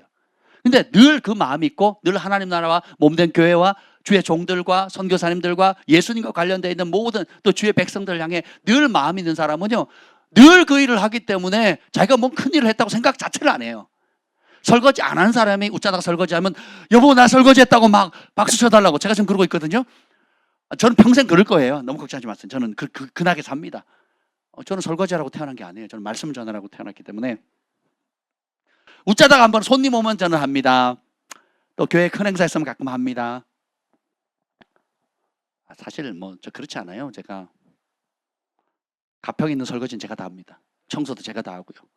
다 가꾸는 것도 쓰레기도 제가 다 비우고요. 제가 다 합니다. 제가. 우리 가족 중에 아무도 안 합니다. 저만 합니다. 보세요. 근데 진짜 제대로 하는 사람은요, 무익한 종이 할 일을 했기 때문에 뭐 자랑할 게 없죠. 그리고 또 하나, 내 존재 목적 자체가 그 일이기 때문에 내 걸 빼앗기거나 내가 어떤 손해를 본다고 생각지 않아요. 가장 큰 기쁨입니다. 그 일을 위해서 내가 일하는 거고, 그 일을 위해서 돈을 모으는 거고, 그 하나님의 일을 위해서, 그 영혼을 살리는 위해서, 주님의 몸된 교회를 위해서 땅까지 복음을 증거하는 그 일, 한 영혼에도 잃어버린 그 한 영혼을 살리는 거, 그게 아버지의 뜻이라 그랬잖아요. 그 뜻을 이루는데 나를 사용해 주신 거에 대해 너무 감사해가지고 오로지 그 생각밖에 안 하는 거, 오로지 그 생각밖에. 이게 정상적인 그리스도인의 삶입니다. 헌신된 특별한 삶이 아니라 그냥 십자가의 은혜를 깨달은 사람, 예수님께서 내 생명 살리기 위해서, 지옥에서 건지기 위해서, 사랑하는 아들의 나라로 옮기기 위해서 치르신 그 십자가의 그 보혈의 은혜를 깨달은 사람, 향유를 깨뜨린 막달라 마리아처럼, 그게 정상적인 반응이라고요. 특별한 반응이 아니라고요. 오늘 성경에 그런 인물들로 다 도배되어 있어요. 한번 볼까요? 21장 2절 3절, 21장 2절 3절. 예루살렘에 호산나 왕의 입성을 할 때에 하나님께서 이걸 성경에 기록해 놓으셨어요. 정말 감동적이에요. 저는 이거 읽을 때마다 제가 얼마나 은혜를 받는지 몰라요. 21장 2절 3절 시작. 이르시되 너희는 맞은편 마을로 가라. 그리하면 곧 메인 나귀와 나귀 새끼가 함께 있는 것을 보리니 풀어 내게로 끌고 오라. 만일 누가 무슨 말을 하거든 주가 쓰시겠다 하라. 그리하면 즉시 보내리라 하시니. 아멘. 예수님께서 그 이사야 말씀, 스가랴 말씀을 성취하기 위해서 왕으로 오시는데 겸손하셔가지고 나귀 새끼를 타고 오시잖아요. 근데 그 나귀 새끼를 예수님께 안 해요. 예수님이 전혀 모르는 사람이에요. 제자들도 전혀 모르는 사람이에요. 따라합시다. 만난 적이 없다. 아무 개인적인 관계가 없는 사람이에요. 아무 개인적인 관계가 없는데 예수님은 이 말씀을 이루기 위해서 백마를 타지 않으시고 나귀를 타요. 백마가 예뻐요, 멋져요. 나귀가 멋져요. 주님께서 나귀 같은 우리를 사용하시는 그 마음을 아셔야 됩니다. 겸손하셔서 오는데 주님께서 나귀 풀어라 그러면서 뭐라 그럽니까? 만일 그 주인이 왜 남의 나귀 그냥 이유 없이 풀어가냐 하면 뭐라고 답을 하래요?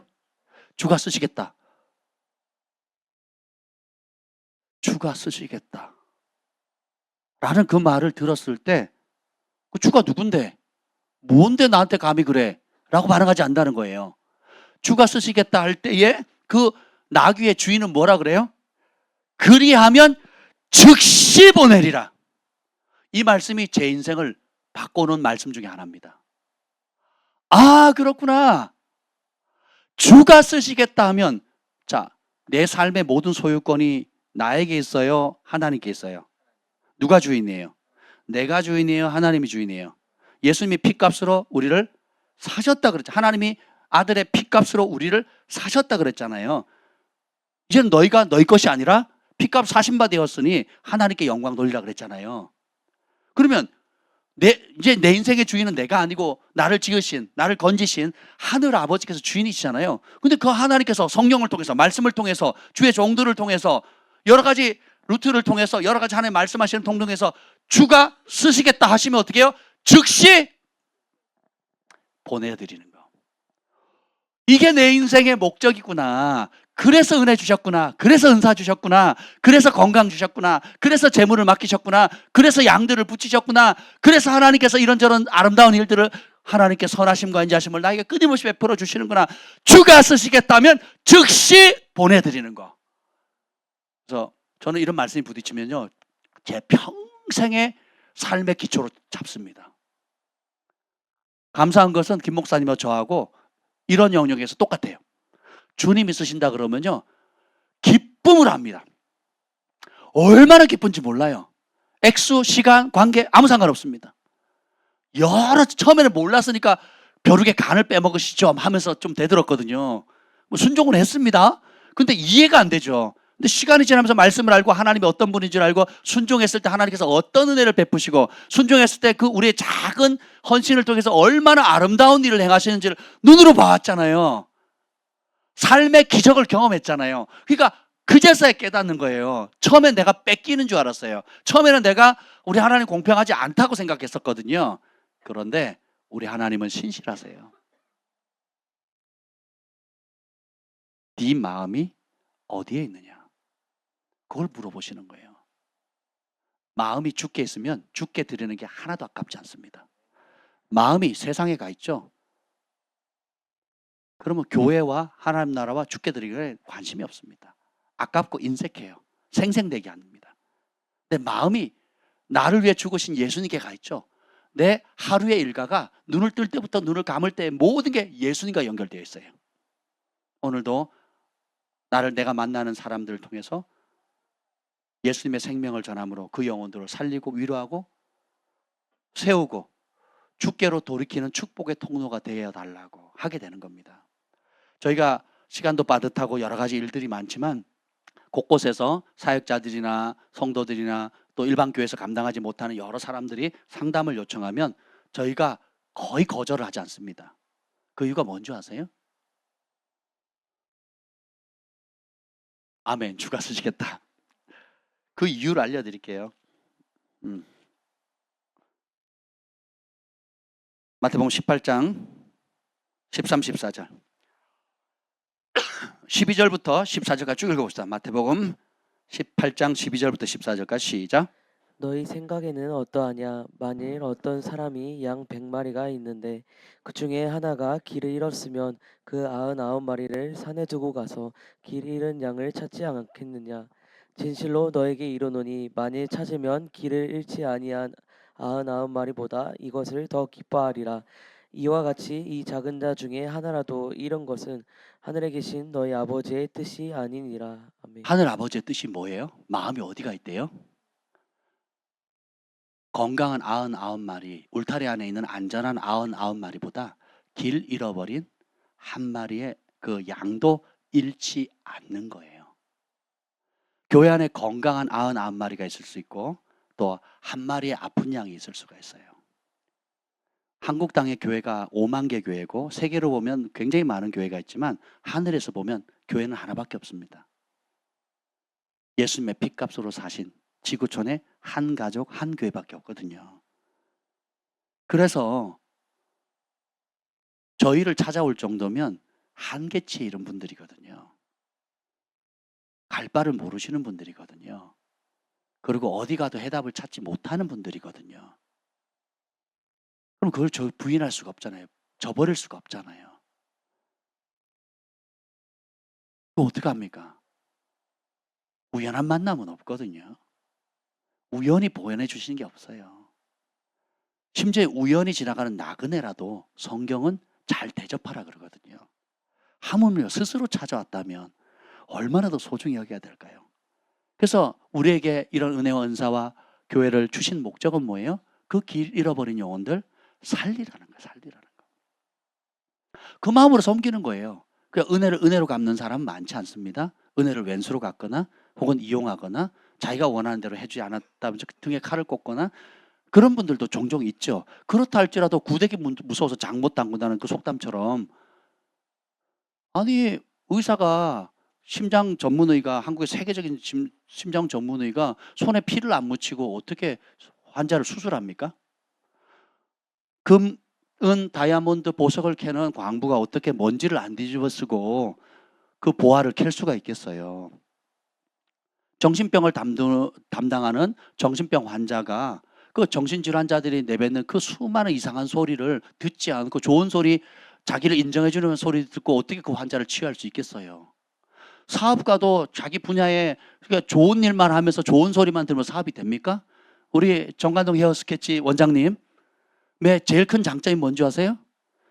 미용도 잘하지만 더 큰 장점은 그 시덥지 않은 말들 하는 아줌마들의 소리를 다 그러시군요. 그럴 수도 있죠 하고 수용해주는 그 수용성이 탁월하니까 아줌마들이 아침부터 저녁까지 와가지고 그 한 맺힌 남편에 대한 원한을 다 저분에게 다 쏟아붓잖아요. 그걸 다 받아주는 거거든요. 여러분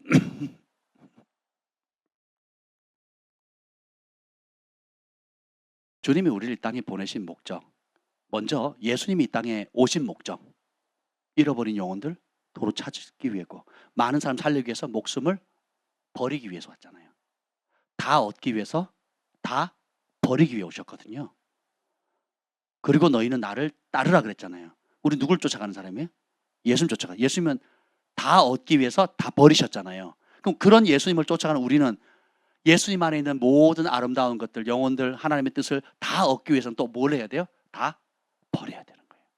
부자 청년에게 그 얘기를 하는 겁니다. 네가 정말 영생을 얻고 싶니? 그러면 네가 가장 진짜 주인으로 삼고 있는 그 재물, 원래 주인께서 주신 용도 그대로, 그 목적 그대로 돌려줘라 이거예요. 그걸 모를 때는 뺏어가는 줄 알아요. 그걸 모를 때는 내가 손해보는 줄 알거든요. 근데 예수님은 뺏어간다, 손해본다 하지 않아요. 하늘의 보화가 크다 그랬거든요. 그러면 여러분에게 주신 유무형의 모든 자산은 그것을 하나님의 기뻐하는 뜻대로 사용하게, 가난한 자, 어려운 자 돕게 되면 어떻게 돼요? 영혼들을 살리기 위해 돕게 되면 그것이 뭐예요? 여러분 손해본 게 아니라 하늘의 큰 보화를 쌓는 거예요. 그래서 주가 쓰시겠다면 언제 내어드려요? 즉시 내어드리는 게 뭐예요? 그 즉시 내어드리는 실력은 어디서 나오느냐? 평소에 내 마음의 소원은 뭐예요? 내가 원하는 한 가지 주님의 기쁨이 되는 것, 내가 원하는 한 가지 오직 주님의 기쁨이 되는 게, 이게 내 영혼의, 내 마음의 소원이 된 사람만 돼요.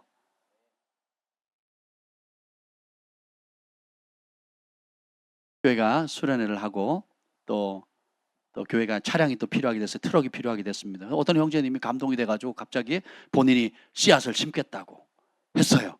그게 총매제가 돼가지고 뜬금없이 저희가 차 보러 다녔잖아요. 우리 현청이 통해가지고 아주 좋은 차가 나왔습니다. 근데 쓸만한 다 이렇게 그 경유 차량은 이제 그 뭐라 그러죠? 폐기 처분, 조기 폐차 그게 있거든요. 그래서 이제 조기 폐차 할 5년 제가 본 게 한 5, 600만 원짜리는 600만 원, 700만 원짜리는 700만 원짜리네요. 700만 원짜리는 좋은데 5년 뒤에 조기 폐차를 해야 되는 거예요. 그래서 그냥 한 3, 400만 더 보태면 10년을 탈 수 있는 거예요. 9년, 10년을 더 탈 수 있는 거예요. 그래서 제가 개인적으로 쓰면 뭐 아무 문제가 없지만 하나님 나라에서 교회를 쓴다면 제가 이건 아니다 싶어서 또 현태 형제님이 딱 좋은 걸 봐주셔가지고 저희 보러 왔잖아요. 관동 형제랑. 너무 마음에 들어요. 진짜 마음에 들거든요. 그래서 한 분의 작은 헌신을 통해서 이제 시작을 하게 됐는데 어떤 분이 또 이메일이 왔습니다. 얼마 안 되지만 심고 싶다고 해서 100만 원을 또 보내셨고, 그리고 또 오늘 또 여러분들 가운데 또 자원함으로 여러분들 또 심으셨잖아요. 되게 감동되지 않습니까, 여러분? 그렇죠? 아니, 저는 화장실 청소하는 분들 보면 너무 감동스럽거든요. 음식하는 분들은 더 감동스럽습니다. 그리고 어린아이들을 돌보는 사람들 보면요, 진짜 감동스럽거든요. 특별히 영유아 돌보는 사람들 보면요, 야, 저는 죽었다 깨어나도 못합니다. 전 제 새끼도 20분을 못 넘기겠더라고요. 저 탈진합니다. 우리 아이들을 주한이 경환이 키울 때요, 30분 돌보면요 2시간 누웠어야 돼요. 저는 체질이 안 맞아요. 애들은 저를 좋아하는데 저는 애들이 힘들어요. 아니, 저 애들하고 잘 놀잖아요. 하늘이랑 놀죠. 5분 이상 안 놉니다. 보셨죠? 제가 막 돌려주고 막 점프하고 막 별짓을 다 해도 저는 5분 이상 안 놀아요. 저는 5분, 10분 넘어가면 그때부터는 제가 여러모로 어려워져요. 그럼 2시간은 누워 있어야 돼요. 저한테 제가 좋아하지만 적성에 맞는 건 아니고 거기에 부르심이 있는 게 아니기 때문에. 저 주일학교 설교도 잘하거든요. 주일학교 부흥회도 인도 많이 했습니다. 중고등부, 청년부, 주일학교 다 잘합니다. 근데 주일학교 부흥회 하라 그러면 안 갑니다. 막 해달라, 아예 그 사역을 해달라고 요청도 많이 받았거든요. 저는 안 갑니다. 저는 체질이 안 맞아요. 할 수는 있는데 하고 싶은 건 아니거든요. 그럼 제가 하고 싶은 건 따로 있어요. 저는 선교하고 싶고 복음 전하고 싶고 많이 돌아다니고 싶거든요. 그리고 제자 훈련하고 싶고 1대1로 만나고 싶고 뭐 하고 싶은 것들이 참 많은 것들이 있습니다. 그 일하기도 바빠요. 하나님께서 각자에게 여러분 주신 분법 그대로 신령한 은사를 준 사람들은 영적인 것으로 사람들을 살리는 거예요. 섬기는 거예요. 아멘. 예배자들은 음악적 재능을 통해서 하나님의 임재 앞으로 사람들을 다 이끌어갈 수 있는 축복을 받게 됐잖아요. 손재주가 있는 사람, 음식 만드는 사람, 섬기는 사람 다 그런 것처럼 물질 가진 사람 뭐 해야 돼요? 그 물질로 하나님께 부자 청년에 요구한 것처럼 다 팔아서 가난한 자에게 나누어줘라. 그리하고 나를 따르라. 하늘의 보화가 크다 그랬죠. 자, 하늘의 보화가 커요? 예수님이 커요? 일단 팔고 나누어주면 하늘의 보화가 큰 게 있어요. 하늘의 보화를 크게 적게 받는 것이 복이에요? 아니면 그 천국을 만드신 천국의 주인이신 예수님을 따르는 게 복이에요? 사람들이 그걸 몰라요.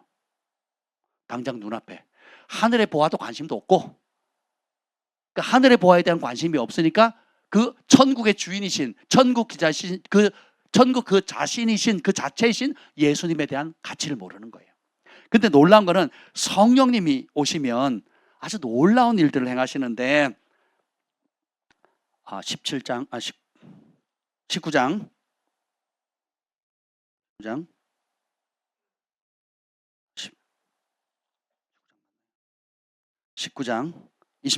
25절 읽어보세요. 25절 시작. 제자들이 듣고 몹시 놀라 이르되 그렇다면 누가 구원을 얻을 수 있으리까? 부자가 천국에 들어가기 어렵다 그랬더니 깜짝 놀라가지고 그럼 누가 천국에 갈 수 있습니까? 26절. 예수께서 그들을 보시며 이르시되 사람으로는 할 수 없으나 하나님으로서는 다 하실 수 있느니라. 구원의 문제는 사람의 손을 떠났습니다.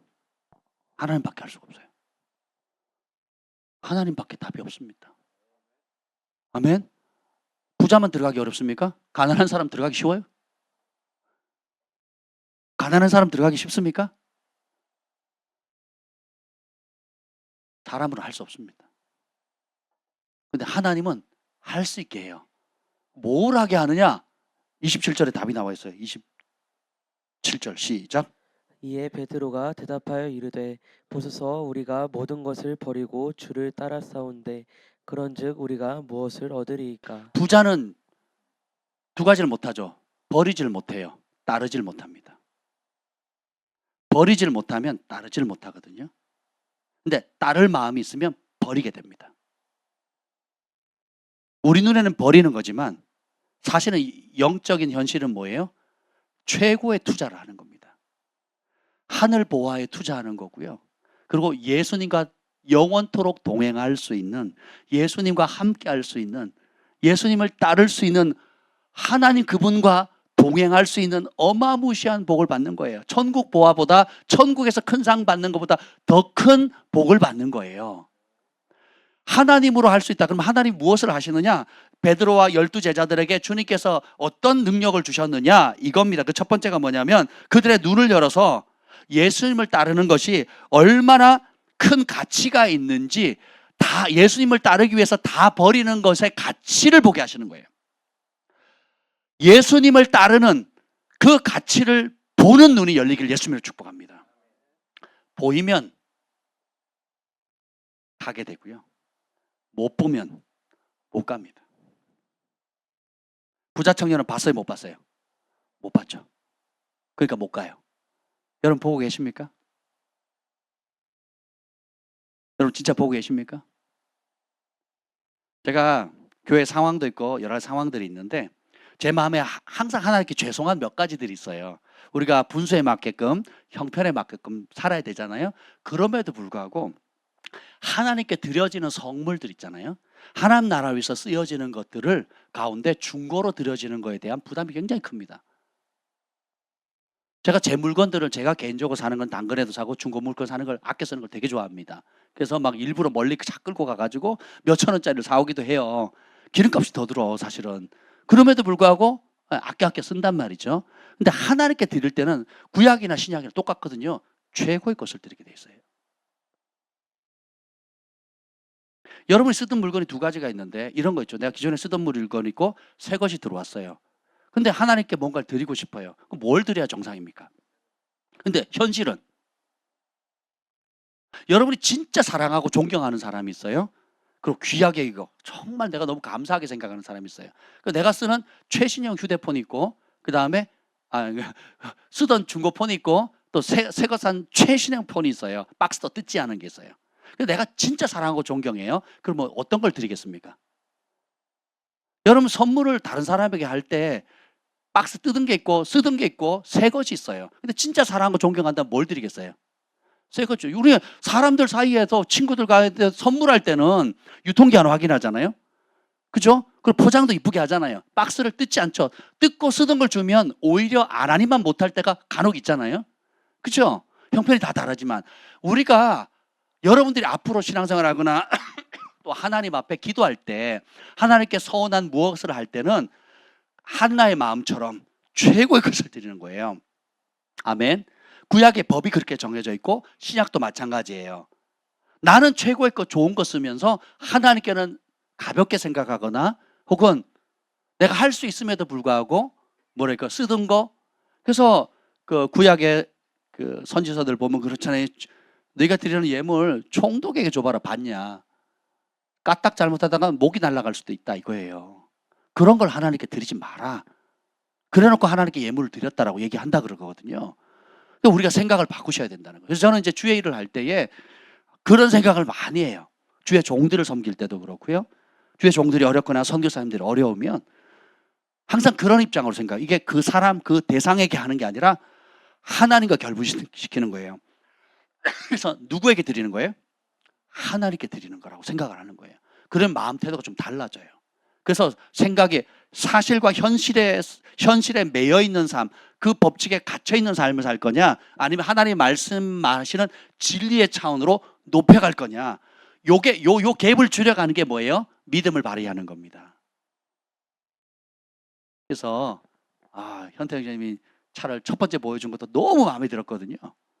진짜 마음에 들었습니다. 마음에 들었음에도 불구하고 제가 기도하다가 보류시켰어요. 그리고 이거는 주의 일을 하고 있어요. 여러분들이 이제 수련회 하거나 또 교회 여러 가지 활동이나 또 뭐 이런 거 할 때 굉장히 유용하게 쓸 거거든요. 여러분 짐도 그걸 다 실을 거고 하여튼 너무너무 귀하게 쓸 거라고 생각이 듭니다. 그래서 뭐 제가 원했던 게 아니고 우리 작업하시는 작업팀장님하고 또 일을 실제적으로 하시는 분들이 있었으면 너무 좋겠다고 그렇게 건의를 하신 거거든요. 있으면 좋고 없으면 뭐 없는 거지만 또 그것이 감동이 돼가지고 또 어떤 형제님 또 씨앗 황금을 적지 않은 재정을 심었고 또 그것이 계기가 돼서 또 여러분들이 이렇게 하는 모습 보면서 정말 감동되고 마음이 뭉클하죠. 감동됩니다. 너무 감사해요. 감사하고 우리가 어떤 형편이든지 간에 우리가 자라갔으면 좋겠어요. 이런 작은 헌신과 희생을 통해서 앞으로 정말 주님께서 말씀하신 차원으로 더 성숙하고 자라가고 그 주님 앞에 드려지는 모든 것들은 최고의 것으로 우리 형편에 맞게끔 최고의 것으로 드릴 수 있도록 그래서 내 양심에 꺼림이 없도록 여러분들이 그런 하나님의 말씀의 수준으로 우리가 함께 자라갔으면 좋겠습니다. 아멘. 굉장히 하나님께서 하실 일들이 기대가 돼요. 그래서 이 하나님으로 하실 수 있다. 사람으로 할 수 없다. 하나님으로 할 수 있다. 그 첫 번째가 뭐냐면 눈을 열어 예수님을 따르는 그 가치가 내 인생 전부를 다 버릴 가치가 있음을 보게 하는 거예요. 오늘 여러분이 예수님을 따르기 위해서 지금까지 치렀던 대가들은 다 다를 겁니다. 전 집에서 쫓겨났거든요. 부모님으로부터 공급받지 못했고 보호받지 못했고 여러 가지 시련과 핍박과 어려움을 대가를 지불했거든요. 그런데도 즐거웠어요. 왜냐하면 성령께서 하나님께서 예수님을 따르는 그 가치를 보여주셨거든요. 죽으면 죽으리다. 학교 가서 선생님한테 두들겨 맞아도 그리고 친구 깡패 선후배 깡패들이 정말 목에 칼을 대고 위협을 해도 눈 하나 깜짝 안 했거든요. 사시미 칼을 제 목에 대더라니까요. 그리고 술집에 끌려간 적도 있어요. 그리고 뭐 여러 가지 어려운 일을 많이 당했거든요. 그럼 저는요 그럴수록 평안해요. 죽으면 죽지 뭐. 내가 예수님 믿고 예수님을 따르는 것 그분이 나를 위해서 치르신 그 십자가의 은혜와 값으로 견줄 수가 없는 거죠. 군대에서도 500명이 돼지 머리 놓고 다 고사를 지내요. 그 고사를 진행하는 그 대대장님이 우리 사단 수색대 정예 수색대 그 귀신 잡는 해병대 같이 이렇게 최고의 정예 부대가 백큐리 행군하거나 천리 행군하거나 유격을 받기 전에는 다 고사를 지내거든요. 얼마나 두려우면 사고 안 나라고. 근데 그걸 집도하는 대대장님이 집사님이시거든요. 집사님. 교회 안수 집사님이시거든요. 참모들은 전부 다 교회 다니거든요. 사모님도 교회 다니고요. 근데 훈련에 대한 두려움, 승진 누락에 대한 두려움, 또 사병들이 다쳐서 자기가 고가 반영에 마이너스가 될까봐 뭐예요? 매번 부대장이 바뀌면 다 교회 다니는 집사님들이 오세요. 안수 집사님, 집사님, 집사님 아니면 안수 집사님. 전부 다 고사 지냅니다. 전부 다. 비 오면요 안 지내는 게 아니에요. 비 오면 어떻게 하는 줄 아세요? 내무반에서 소대별로 지내라 그래요. 500명이 다 절하는데 저 혼자 꿋꿋이 서 있는 거예요. 죽으면 죽으리다. 그것도 대대 막내가, 이등병 막내가 그냥 서 있는 거예요. 이렇게. 죽으면 죽으리다. 내무반에서 하는데도요, 그냥 서 있는, 혼자 서 있는 게 30명 중에 혼자 서 있는 거, 혼자 막내가. 교회 다닌다고 6개월을 괴롭히더라고요, 저를. 6개월을. 그냥 교회 다닌다는 그 하나만으로 6개월을 괴롭히더라고요. 온갖 것들을 다 동원해서 괴롭히는데요. 저는 다 잃어도 좋습니다. 나는 교회 가야 된다고. 하나님 전에 가야 된다고. 6개월 지나니까 왕고가 인정하더라고요. 니네들은 다 가짜야. 철수는 진짜야. 너는 앞으로 마음껏 다녀. 진짜라고 인정을 해주더라고요. 야, 그때 얼마나 감사한지 몰라요. 물론 그 다음 주부터 똑같이 핍박은 받았지만, 여러분 보세요. 하나님이 그러니까 어떻게 보상해 주느냐. 그 하나님께서 베푸시는 은혜 원총은 이루 말할 수가 없는 거죠. 마음이 주께로 가 있으면요, 어떤 어려움도요, 기쁨으로 이겨낼 수가 있습니다. 가치를 보게 하거든요, 성령께서. 근데 이 부자 청년은 가치를 봐요, 못 봐요? 못 보는 거예요. 교회에 뭐 예를 들면 이 교회 차량, 이 트럭 헌금을 하는 분들 보면, 헌금을 하시는 분 보면요, 진짜 어려우신 분들이거든요. 진짜 어려우신 분들이 말도 안 되는 상황 가운데 헌금을 하시거든요. 그러면요, 진짜 짠합니다. 짠하거든요. 왜? 제가 가정 상황을 아니까. 그러면 제가 어떻게 기도하겠습니까? 우리 주의 종들이 어떻게 기도할까요? 어떻게 기도할까요, 여러분? 엘리야가, 과부가 아들과 마지막 먹고 죽으리라는 그 밀가루 기름 조금 한 움큼을 가지고 그 음식이 차려졌을 때 어떻게 기도하고 먹었을까요? 어떤 마음으로 먹었을까요? 예수님께서 보리떡 5개, 물고기 2마리를 받았을 때 어떤 마음이셨을까요? 정말 그거밖에 없었을까요? 수만 명이 모였는데 남은 음식이 그 소년의 보리떡 5개, 물고기 2마리밖에 없었을까요? 진짜 그랬을까요? 선교여행을 가보면 먹을 게 없을 때가, 떨어질 때가 있어요. 그러면 비삼식량 내놔라 그러면 진짜 없는 줄 알고 내놓는 착한 사람이 있고요, 여전히 꼬불쳐가지고 자기 몰래, 밤에 몰래 화장실 가서 먹으려고 남겨둔 사람이 있잖아요. 20명의 훈련생 중에서도 그런 놈이 꼭 있는데, 그 중에 한 사람이 저거든요. 그런 놈이 꼭 있는데, 수만 명이 모였는데 내놓으라 그랬더니 소년 한 사람이 내놓은 거예요. 근데 주님이 그걸 받아서 기적을 행하시는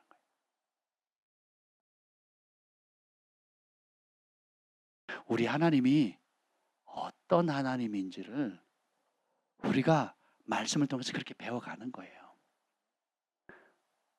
어느 교회를 섬길 때도 교회가 이전을 하는데 큰 돈이 필요했는데, 저희는 도움받는 신세라 뭐 어떻게 할 수가 없죠. 근데 하나님께 기도하게 하시고, 기도한 대로 재정이 오게 하시고, 그래서 우리 부부가 기쁨으로 심었더니 어떤 게 생긴 줄 아세요? 교회가 발칵 뒤집어졌습니다. 교회 제일 가난한 사역자가, 교회 나름 사는 사람도 있었거든요. 나름 사업자라고 잘하시는 분들이 있었거든요. 나름 뭐 하겠다 하시는 분들이 있었는데, 정장 뚜껑 열어보니까 교회 도움을 받고 사는 가장 가난한 목회자 부부가 말도 안 되는 헌금을 하니까 담임 목사님부터 성도들이 충격을 받는 거예요. 도전을 받는 겁니다. 하나님의 나라는 그렇게 이루어져 가는 거예요. 두 번째 뭘 하냐? 이 마음을 열어서 예수님을 따라 다 버릴 용기를 주십니다. 여러분, 가치를 보는 것도 귀합니다. 부자는 가치를 보지를 못했죠. 가치를 봤다고 해서 할 수 있는 게 아니에요. 그 가치 그대로 대가를 지불할 수 있는, 직면할 수 있는 용기를 주는 겁니다. 하이디 베이커도 그렇고, 로렌 커닝의 목사님도 그렇고, 거부집의 아들, 딸이었거든요. 거부. 어느 정도 거부냐? 그냥 해안선 전체가 자기 집 앞마당이에요. 그런 게 여러 개 있는 거예요. 그게 하이디 베이커의 자란 배경입니다. 그리고 예수전에 창시한 로렌 커닝의 목사님도 아버지가 어마무시한 부자거든요. 근데 네가 예수 믿으면 그 상속 유산 하나도 못 준다. 그랬더니 안 받겠습니다 하고 나왔어요. 안 받고 나와서 어떻게 돼요? 전 세계에 그러니까 파도가 세상을 덮는 그 환상을 보여주면서 청소년 젊은이들이 죽게로 돌아오는 환상을 보여줬거든요. 선택하라는 거예요. 네 육신의 아버지가 준 이 땅에 재산을 상속받을 거냐, 대신 나를 부인하고 예수님을 안 믿고, 또 반대로 그 재산을 포기하고 나를 믿고 저 죽어가는 수많은 영혼들이 대저 무리바다를 덮은 같이 여호와의 영광을 인정하는 세상에 가득하는 그 일에 젊은 청소년들과 청년의 세대가 전 세계에서 돌아오는 것들을 보게 될 건데 내가 너를 통해 할 건데 이걸 받겠냐 이랬거든요. 받았어요. 가치를 샀어요. 그리고 부모로부터 오는 상속을 거절할 용기를 발휘하는 거예요. 이게 하나님이 하시는 능력입니다. 베드로와 그 제자들이 예수님의 콜링을 받을 때 즉시 세베대의 두 아들 야고보 요한도 아버지와 배를 버려두고 즉시 따르거든요. 즉시 행동할 수 있는 용기, 즉시 뭔가를 할 수 있는 용기는 하나님이 하시는 일이에요. 아멘. 하나님께서 저에게 크고 놀라운 복을 많이 주셨어요. 근데 주님께서 주가 쓰시겠다 하면 저희 부부는 즉시 합니다.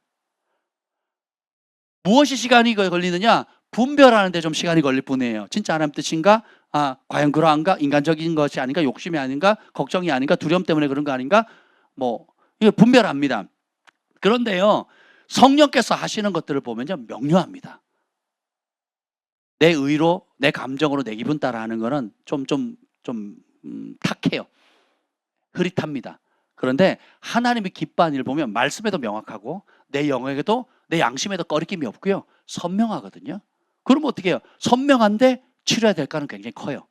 당장은 손해보는 것 같고 당장은 내게 아무것도 없는 것 같은데 정작 하나님 나라를 생각하면요. 그렇게 기쁠 수가 없는 거예요. 그러니까 즉시 순종하는 거예요. 즉시 순종할 용기를 주신다고요. 이게 하나님이 하시는 일입니다. 세 번째는 뭐냐면 영생의 가치가 나의 전 소유보다 더 크다는 것을 믿는 믿음을 주신다는 거예요. 에베소서에 보면 믿음은 하나님의 선물이라고 그랬죠. 부자 청년은 자기가 가지고 있는 전 재산이 커 보였어요? 예수님이 약속하신 천국이 커 보였어요? 지금 예수님께 찾아온 목적은 뭐였죠? 영생, 하나님의 나라를 상속받고 싶어서 왔잖아요. 근데 정작 그걸 얻으려면 하나님이 부자 청년에게 주신 그 맡긴 재물을 주인이신 하나님의 뜻대로 가난한 사람들에게 내 이웃을 내 몸을 같이 사랑하라는 그 일을 실천하라고 한 그 일을 먼저 선행하라고 했을 때 영원한 생명 천국에서 누리는 건 안 보여요. 그리고 그것을 믿는 믿음은 싸그라듭니다. 뭐만 들어오는 거예요? 이 땅에서 지금 내 눈에 보이고 손에 잡을 수 있고 내가 편안히 잘 수 있고 내가 노후를 걱정하지 않고 먹을 수 있는 수입원을 더 의지하게 되는 거거든요. 그것도 믿음입니다. 보이지 않는 것에 대한 믿음보다 현실에 잡히는 보이는 것에 대한 믿음이 크거든요. 여러분 한번 자신을 한번 돌이켜보세요. 어느 쪽의 믿음이 큰가? 하나님이 상 주시고 하나님께서 예수 그리스도 안에서 우리에게 예비하신 그 모든 것들을 누리고 신뢰하는 믿음이 큰가? 아니면 당장 내 눈앞에 내 입에 그리고 내가 쉬고 내가 누릴 수 있는 현실에 보이는 것에 대한 믿음이 더 큰가를 직시해 보세요. 하나님께서 도와주십니다. 예수님께서 부자 청년에게 도와주신 거거든요. 근데 부자 청년은 그것을 직면했을 때 어떻게 해요? 무엇을 선택합니까? 보이는 것을 택하죠. 여러분은 지금 무엇을 택하고 있습니까?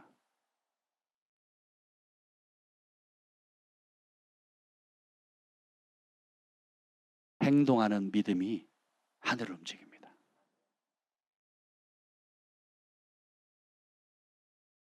우리가 조금만 믿음을 도약시키면 여러분이 이전까지 경험하지 못했던 다른 세계가 열리거든요. 근데 우리가 본성상 공통적으로 이런 성향이 있어요. 저도 그렇고 대부분 사람은 그렇죠. 이게 뭐냐면 나에게는 후한데 하나님 나라 위해서는 많이 인색해요. 내가 편리함을 누리기 위해서 집이나 차나 자녀 교육이나 노후나 기타 입는 거 취미생활 이런 부분에서는 굉장히 관대하거든요. 좋은 걸 하려고 넉넉하려고 하는데 하나님 나라와 교회와 그리고 성도들 간에 어려운 사람들이라든지 또 성령께서 지금 내게 감동을 주셔서 시키시는 여러 가지 일들 있죠. 도우라고 하는 사람들 있죠. 보여주는 무엇에 대해서는 막 그런 감동이 오면 막 이게 진짜 하나님 뜻이에요. 진짜 심는 거 맞아요. 진짜 하는 거 맞아요. 이거 사탄아 물러가라. 혹은 막 재는데 너무 시간을 많이 끌어요. 그리고 해도 부분적인 순종을 하거나 너무 더딘 순종을 하거나 혹은 안 하거나, 그러니까 이것에 마음이 없거나 아니면 나에 대한 마음이 너무 크기 때문에 정작 성령께서 하나님께서 하라고 하는 그 마음을 놓칠 때가 많다라는 거예요. 근데 하나님은 전심으로 자기를 향하는 자에게 은혜를 베풀어 주시거든요.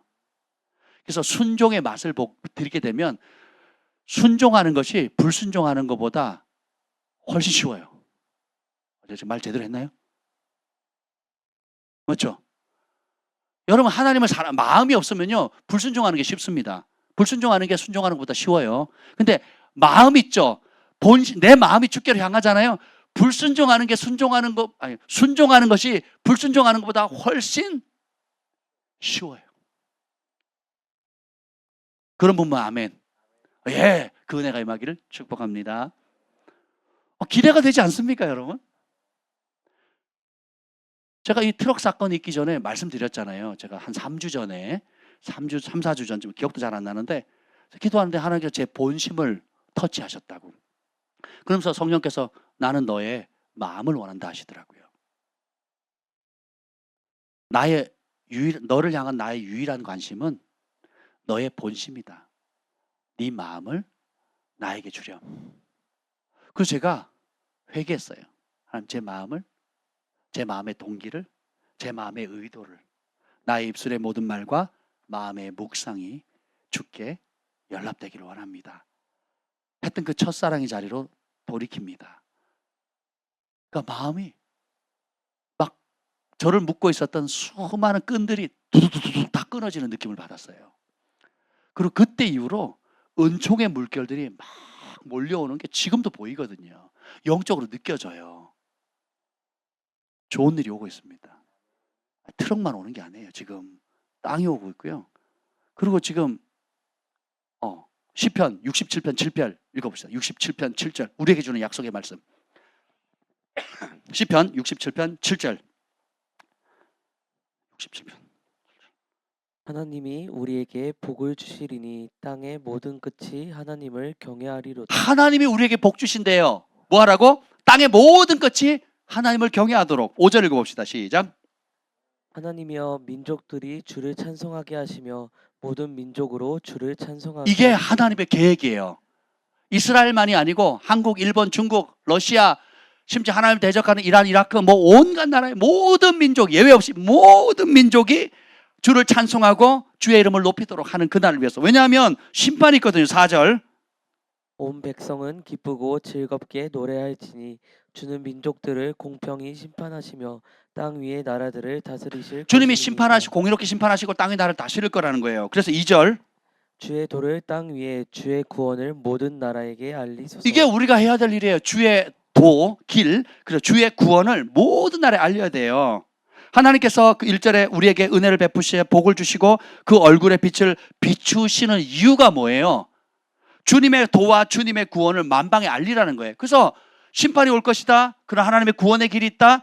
하나님의 구원을 통해서 모든 민족이 주님을 찬양하는 그날이 올 것이다. 이게 하나님 계획이라는 거예요. 그 일을 위해서 주의 얼굴을 빛을 비추시고 우리의 사업과 가정과 자녀들을 축복하시고 민족을 축복하신다는 거예요.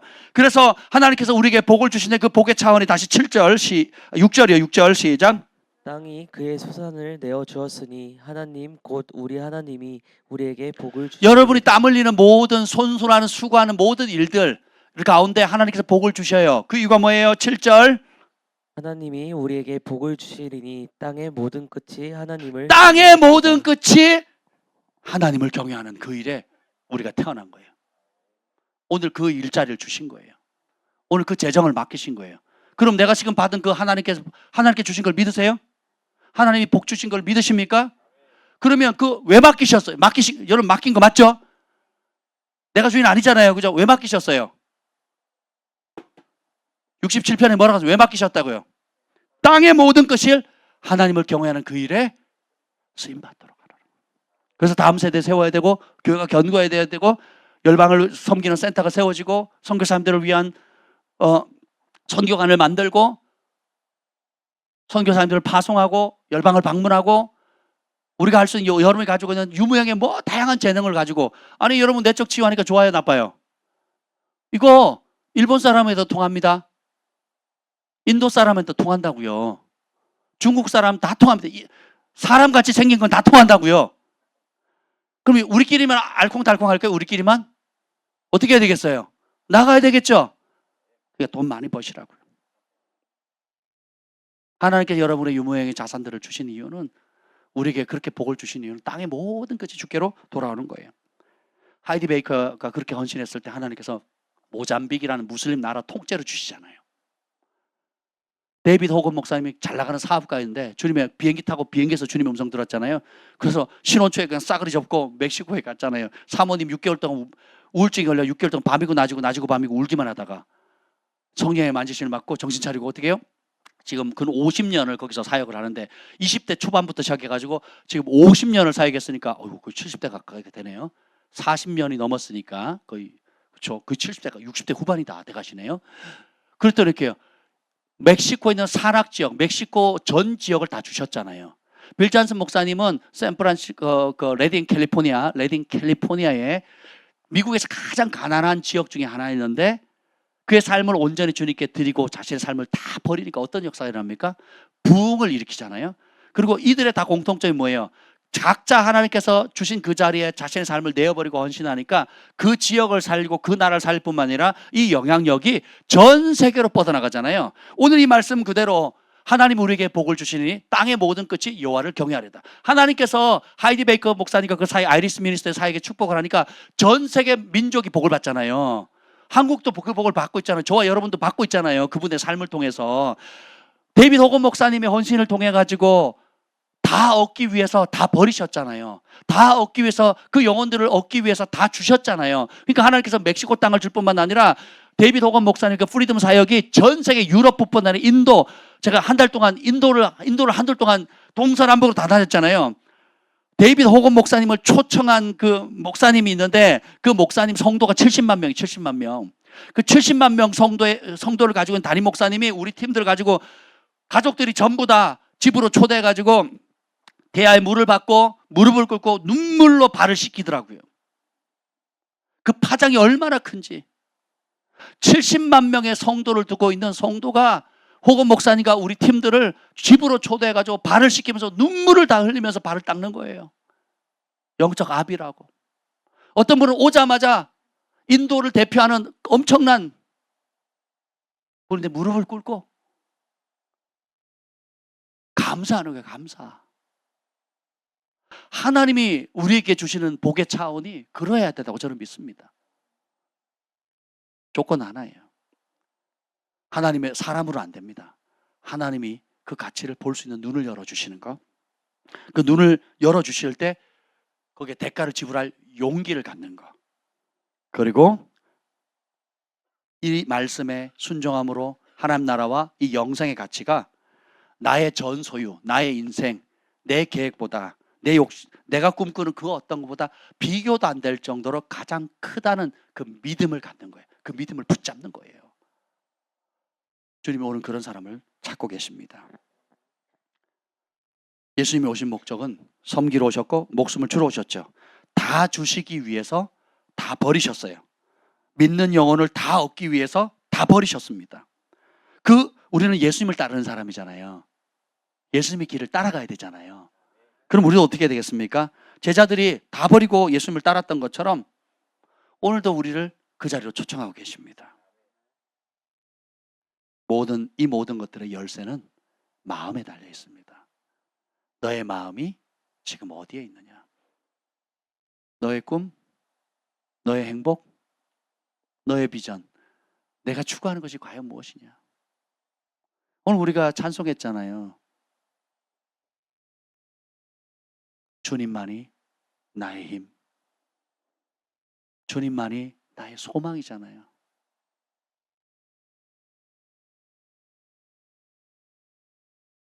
우리의 마음의 중심이 처음 주님을 만났을 때 그 자리, 주님만이 나의 힘이시고 나의 소망이시고 나의 전부이시라는 그 자리에, 그 자리로 돌아갑시다. 우리의 마음의 본심이 성령의 빛 가운데 드러나기를 축복합니다. 오늘 사람으로는 되지 않지만 하나님으로서는 다 할 수 있다. 하나님이 하실 수 있도록 도와주세요. 문제는 우리가 그 초청을 응할 거냐, 아니면 부자 청년처럼 응하지 않고 돌아갈 거냐. 그것은 하나님 대신해 줄 수가 없죠. 저는 그 초청에 응답하겠습니다. 저는 그 초청을 가장 소중한 초청으로 받겠습니다. 마음으로 용서하는 자가 하나님 아버지 용서를 받고요. 겸손한 마음이 천국에서 크고요. 죄에 대한 마음의 태도가 영생과 영벌을 결정합니다. 전부 다 마음으로부터 시작해요. 주님께 대한 헌신도 껍데기가 아니에요. 체면치레가 아닙니다. 그냥 그 수준에 맞게끔 하는 게 아니라 마음을 다 쏟으면 끝나는 거예요. 가장 큰 두 계명이 뭡니까? 주 너의 하나님을 사랑하는데 내 마음을 다하여, 목숨, 힘을 다하여, 뜻을 다하여, 목숨을 다하여. 다 한다는 것은 마음을 다 쏟아낸다는 거죠. 그래서 내 이웃을 내 몸처럼 사랑하는 것, 그것도 마음이 거기가 있는 거거든요. 그것은 이 두 계명에 구약의 율법과 이것은 구약의 율법과 선지자의 강령이니라, 이렇게 성경은 말하거든요. 그 뜻은 뭐냐면 원어로는 달려있다라는 거예요. 이 달려있다는 것은 이런 겁니다. 나를 믿는 소자 하나라도 실족하게 하면 그 사람은 연자맷돌을 메고 연자맷돌이 달려가지고 깊은 바다에 던진 것 같다 그러죠. 그때 연자맷돌을 달려가지고 깊은 바다에 끌려 내려가는 그 장면이거든요. 성경 전체가 이 두 가지 말씀에 달려있다는 거예요. 연자맷돌에 쇠고랑으로 묶여있는 사람이 깊은 바다에 던지면 그 연자맷돌을 끌고 물 위로 밖으로 나올 수 있어요, 없어요? 그냥 연자맷돌이 깔아앉는 그 깊은, 깔아앉는 만큼 끌려 내려가야 되잖아요. 우리가 믿는 이 66권의 모든 말씀은 이 두 가지로 끝난다는 거예요. 끌려간다는 거예요. 하나님을 사랑하라, 이웃을 내 몸처럼 사랑하라. 근데 어떤 태도로? 마음을 다 쏟으라는 거예요. 그래서 예수님은 이 모든 영혼을 다 얻기 위해서 마음을 다 쏟으셨어요. 그 자리로 초청하시는 겁니다. 이 밤에 기도할 때도 마음을 다 쏟는 기도를 하시길 축복합니다. 마음의 정직한 영으로 새롭게 되어지기를 축복합니다. 나에 대해서는 넉넉하고 하나님께 대해서 인색했던 것들에 대한 전환이 있기를 축복합니다. 하나님께서 눈을 열어서 이 영생의 가치를 보게 되는 은혜가 있기를 축복합니다. 그래서 이 땅에서 유명한 자가 아니라 하늘에서 유명한 자, 이 땅에서 유복한 자가 아니라 하늘에서 영원히 좀도 녹도 쓸지 않는 곳에서 상급받는 그 길 갈 수 있는 은혜를 부어 주시옵소서. 아멘. 주님께서 여러분의 마음을 아십니다. 어떻게 눈물로 헌신하는지, 어떻게 섬기는지, 어떻게 희생하는지, 어떤 어려운 상황에서 지금 이 자리를 지키고 있는지 불을 꺼주세요. 어떤 어려운 상황 가운데 여러분이 믿음의 반응을 하고 있는지 주님 다 아세요. 제가 오늘 말씀을 전하는데 성령께서 그러시더라고요. 내 사랑하는 아들, 딸 위로해줘라. 내가 사랑하는 아들, 딸들 위로해줘라. 정말 어렵고 말 못하는 상황 가운데도 내 약속의 말을 붙들고 지금 이 길을 힘겨운 이 여정 가운데도 달려가고 있는 내 사랑하는 아들, 딸들 위로해줘라. 격려해주라는 거예요.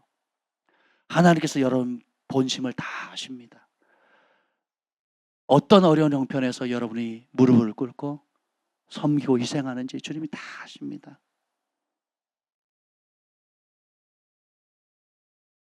우리의 마음을 다 아시는 그 주님 앞에 오늘 이 밤에 우리의 마음을 쏟아냅시다. 두 손을 높이 들고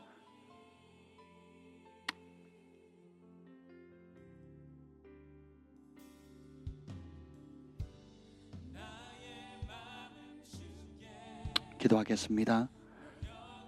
다 죽어가는 잃어버린 영혼을 얻기 위해 주님께서 목숨까지 다 버리셨던 것처럼, 그리고 주님의 마음을 우리를 향해서 다 물 쏟듯이 쏟으신 것처럼, 주님의 마음이 오직 우리에게 있는 것처럼 이제 우리도 흐트러진 우리의 모든 마음을 사로잡아 우리를 위해 죽으신 예수님께 고정하기를 원합니다. 마음이 없이 하는 모든 거칠애들, 마음이 없이 하는 모든 체면과 사람을 향한 두려움 때문에 하는 모든 거짓된 두려움을 제거해 주시고, 내 힘으로 불가능하다는 것을 겸손히 인정합니다. 하나님만 가능하십니다. 주님, 이 밤에 성령님 우리의 눈을 열어 예수님을 위해 다 버릴 가치가 있음을 보게 하여 주옵소서. 마음을 열어 다 버릴 용기를 주시옵소서. 영생의 가치가 나의 전 소유보다 더 큰다는 것을 믿는 믿음을 주옵소서. 주께서 베푸신 이 모든 은혜를 통해서 잃어버린 영혼들을 살리는 그 일에 나를 사용하여 주옵소서. 우리 교회를 사용하여 주옵소서. 대한민국을 사용하여 주시옵소서. 예수님의 이름으로 기도합니다. 우리 주의 이름을 세 번 부르시고 기도합니다.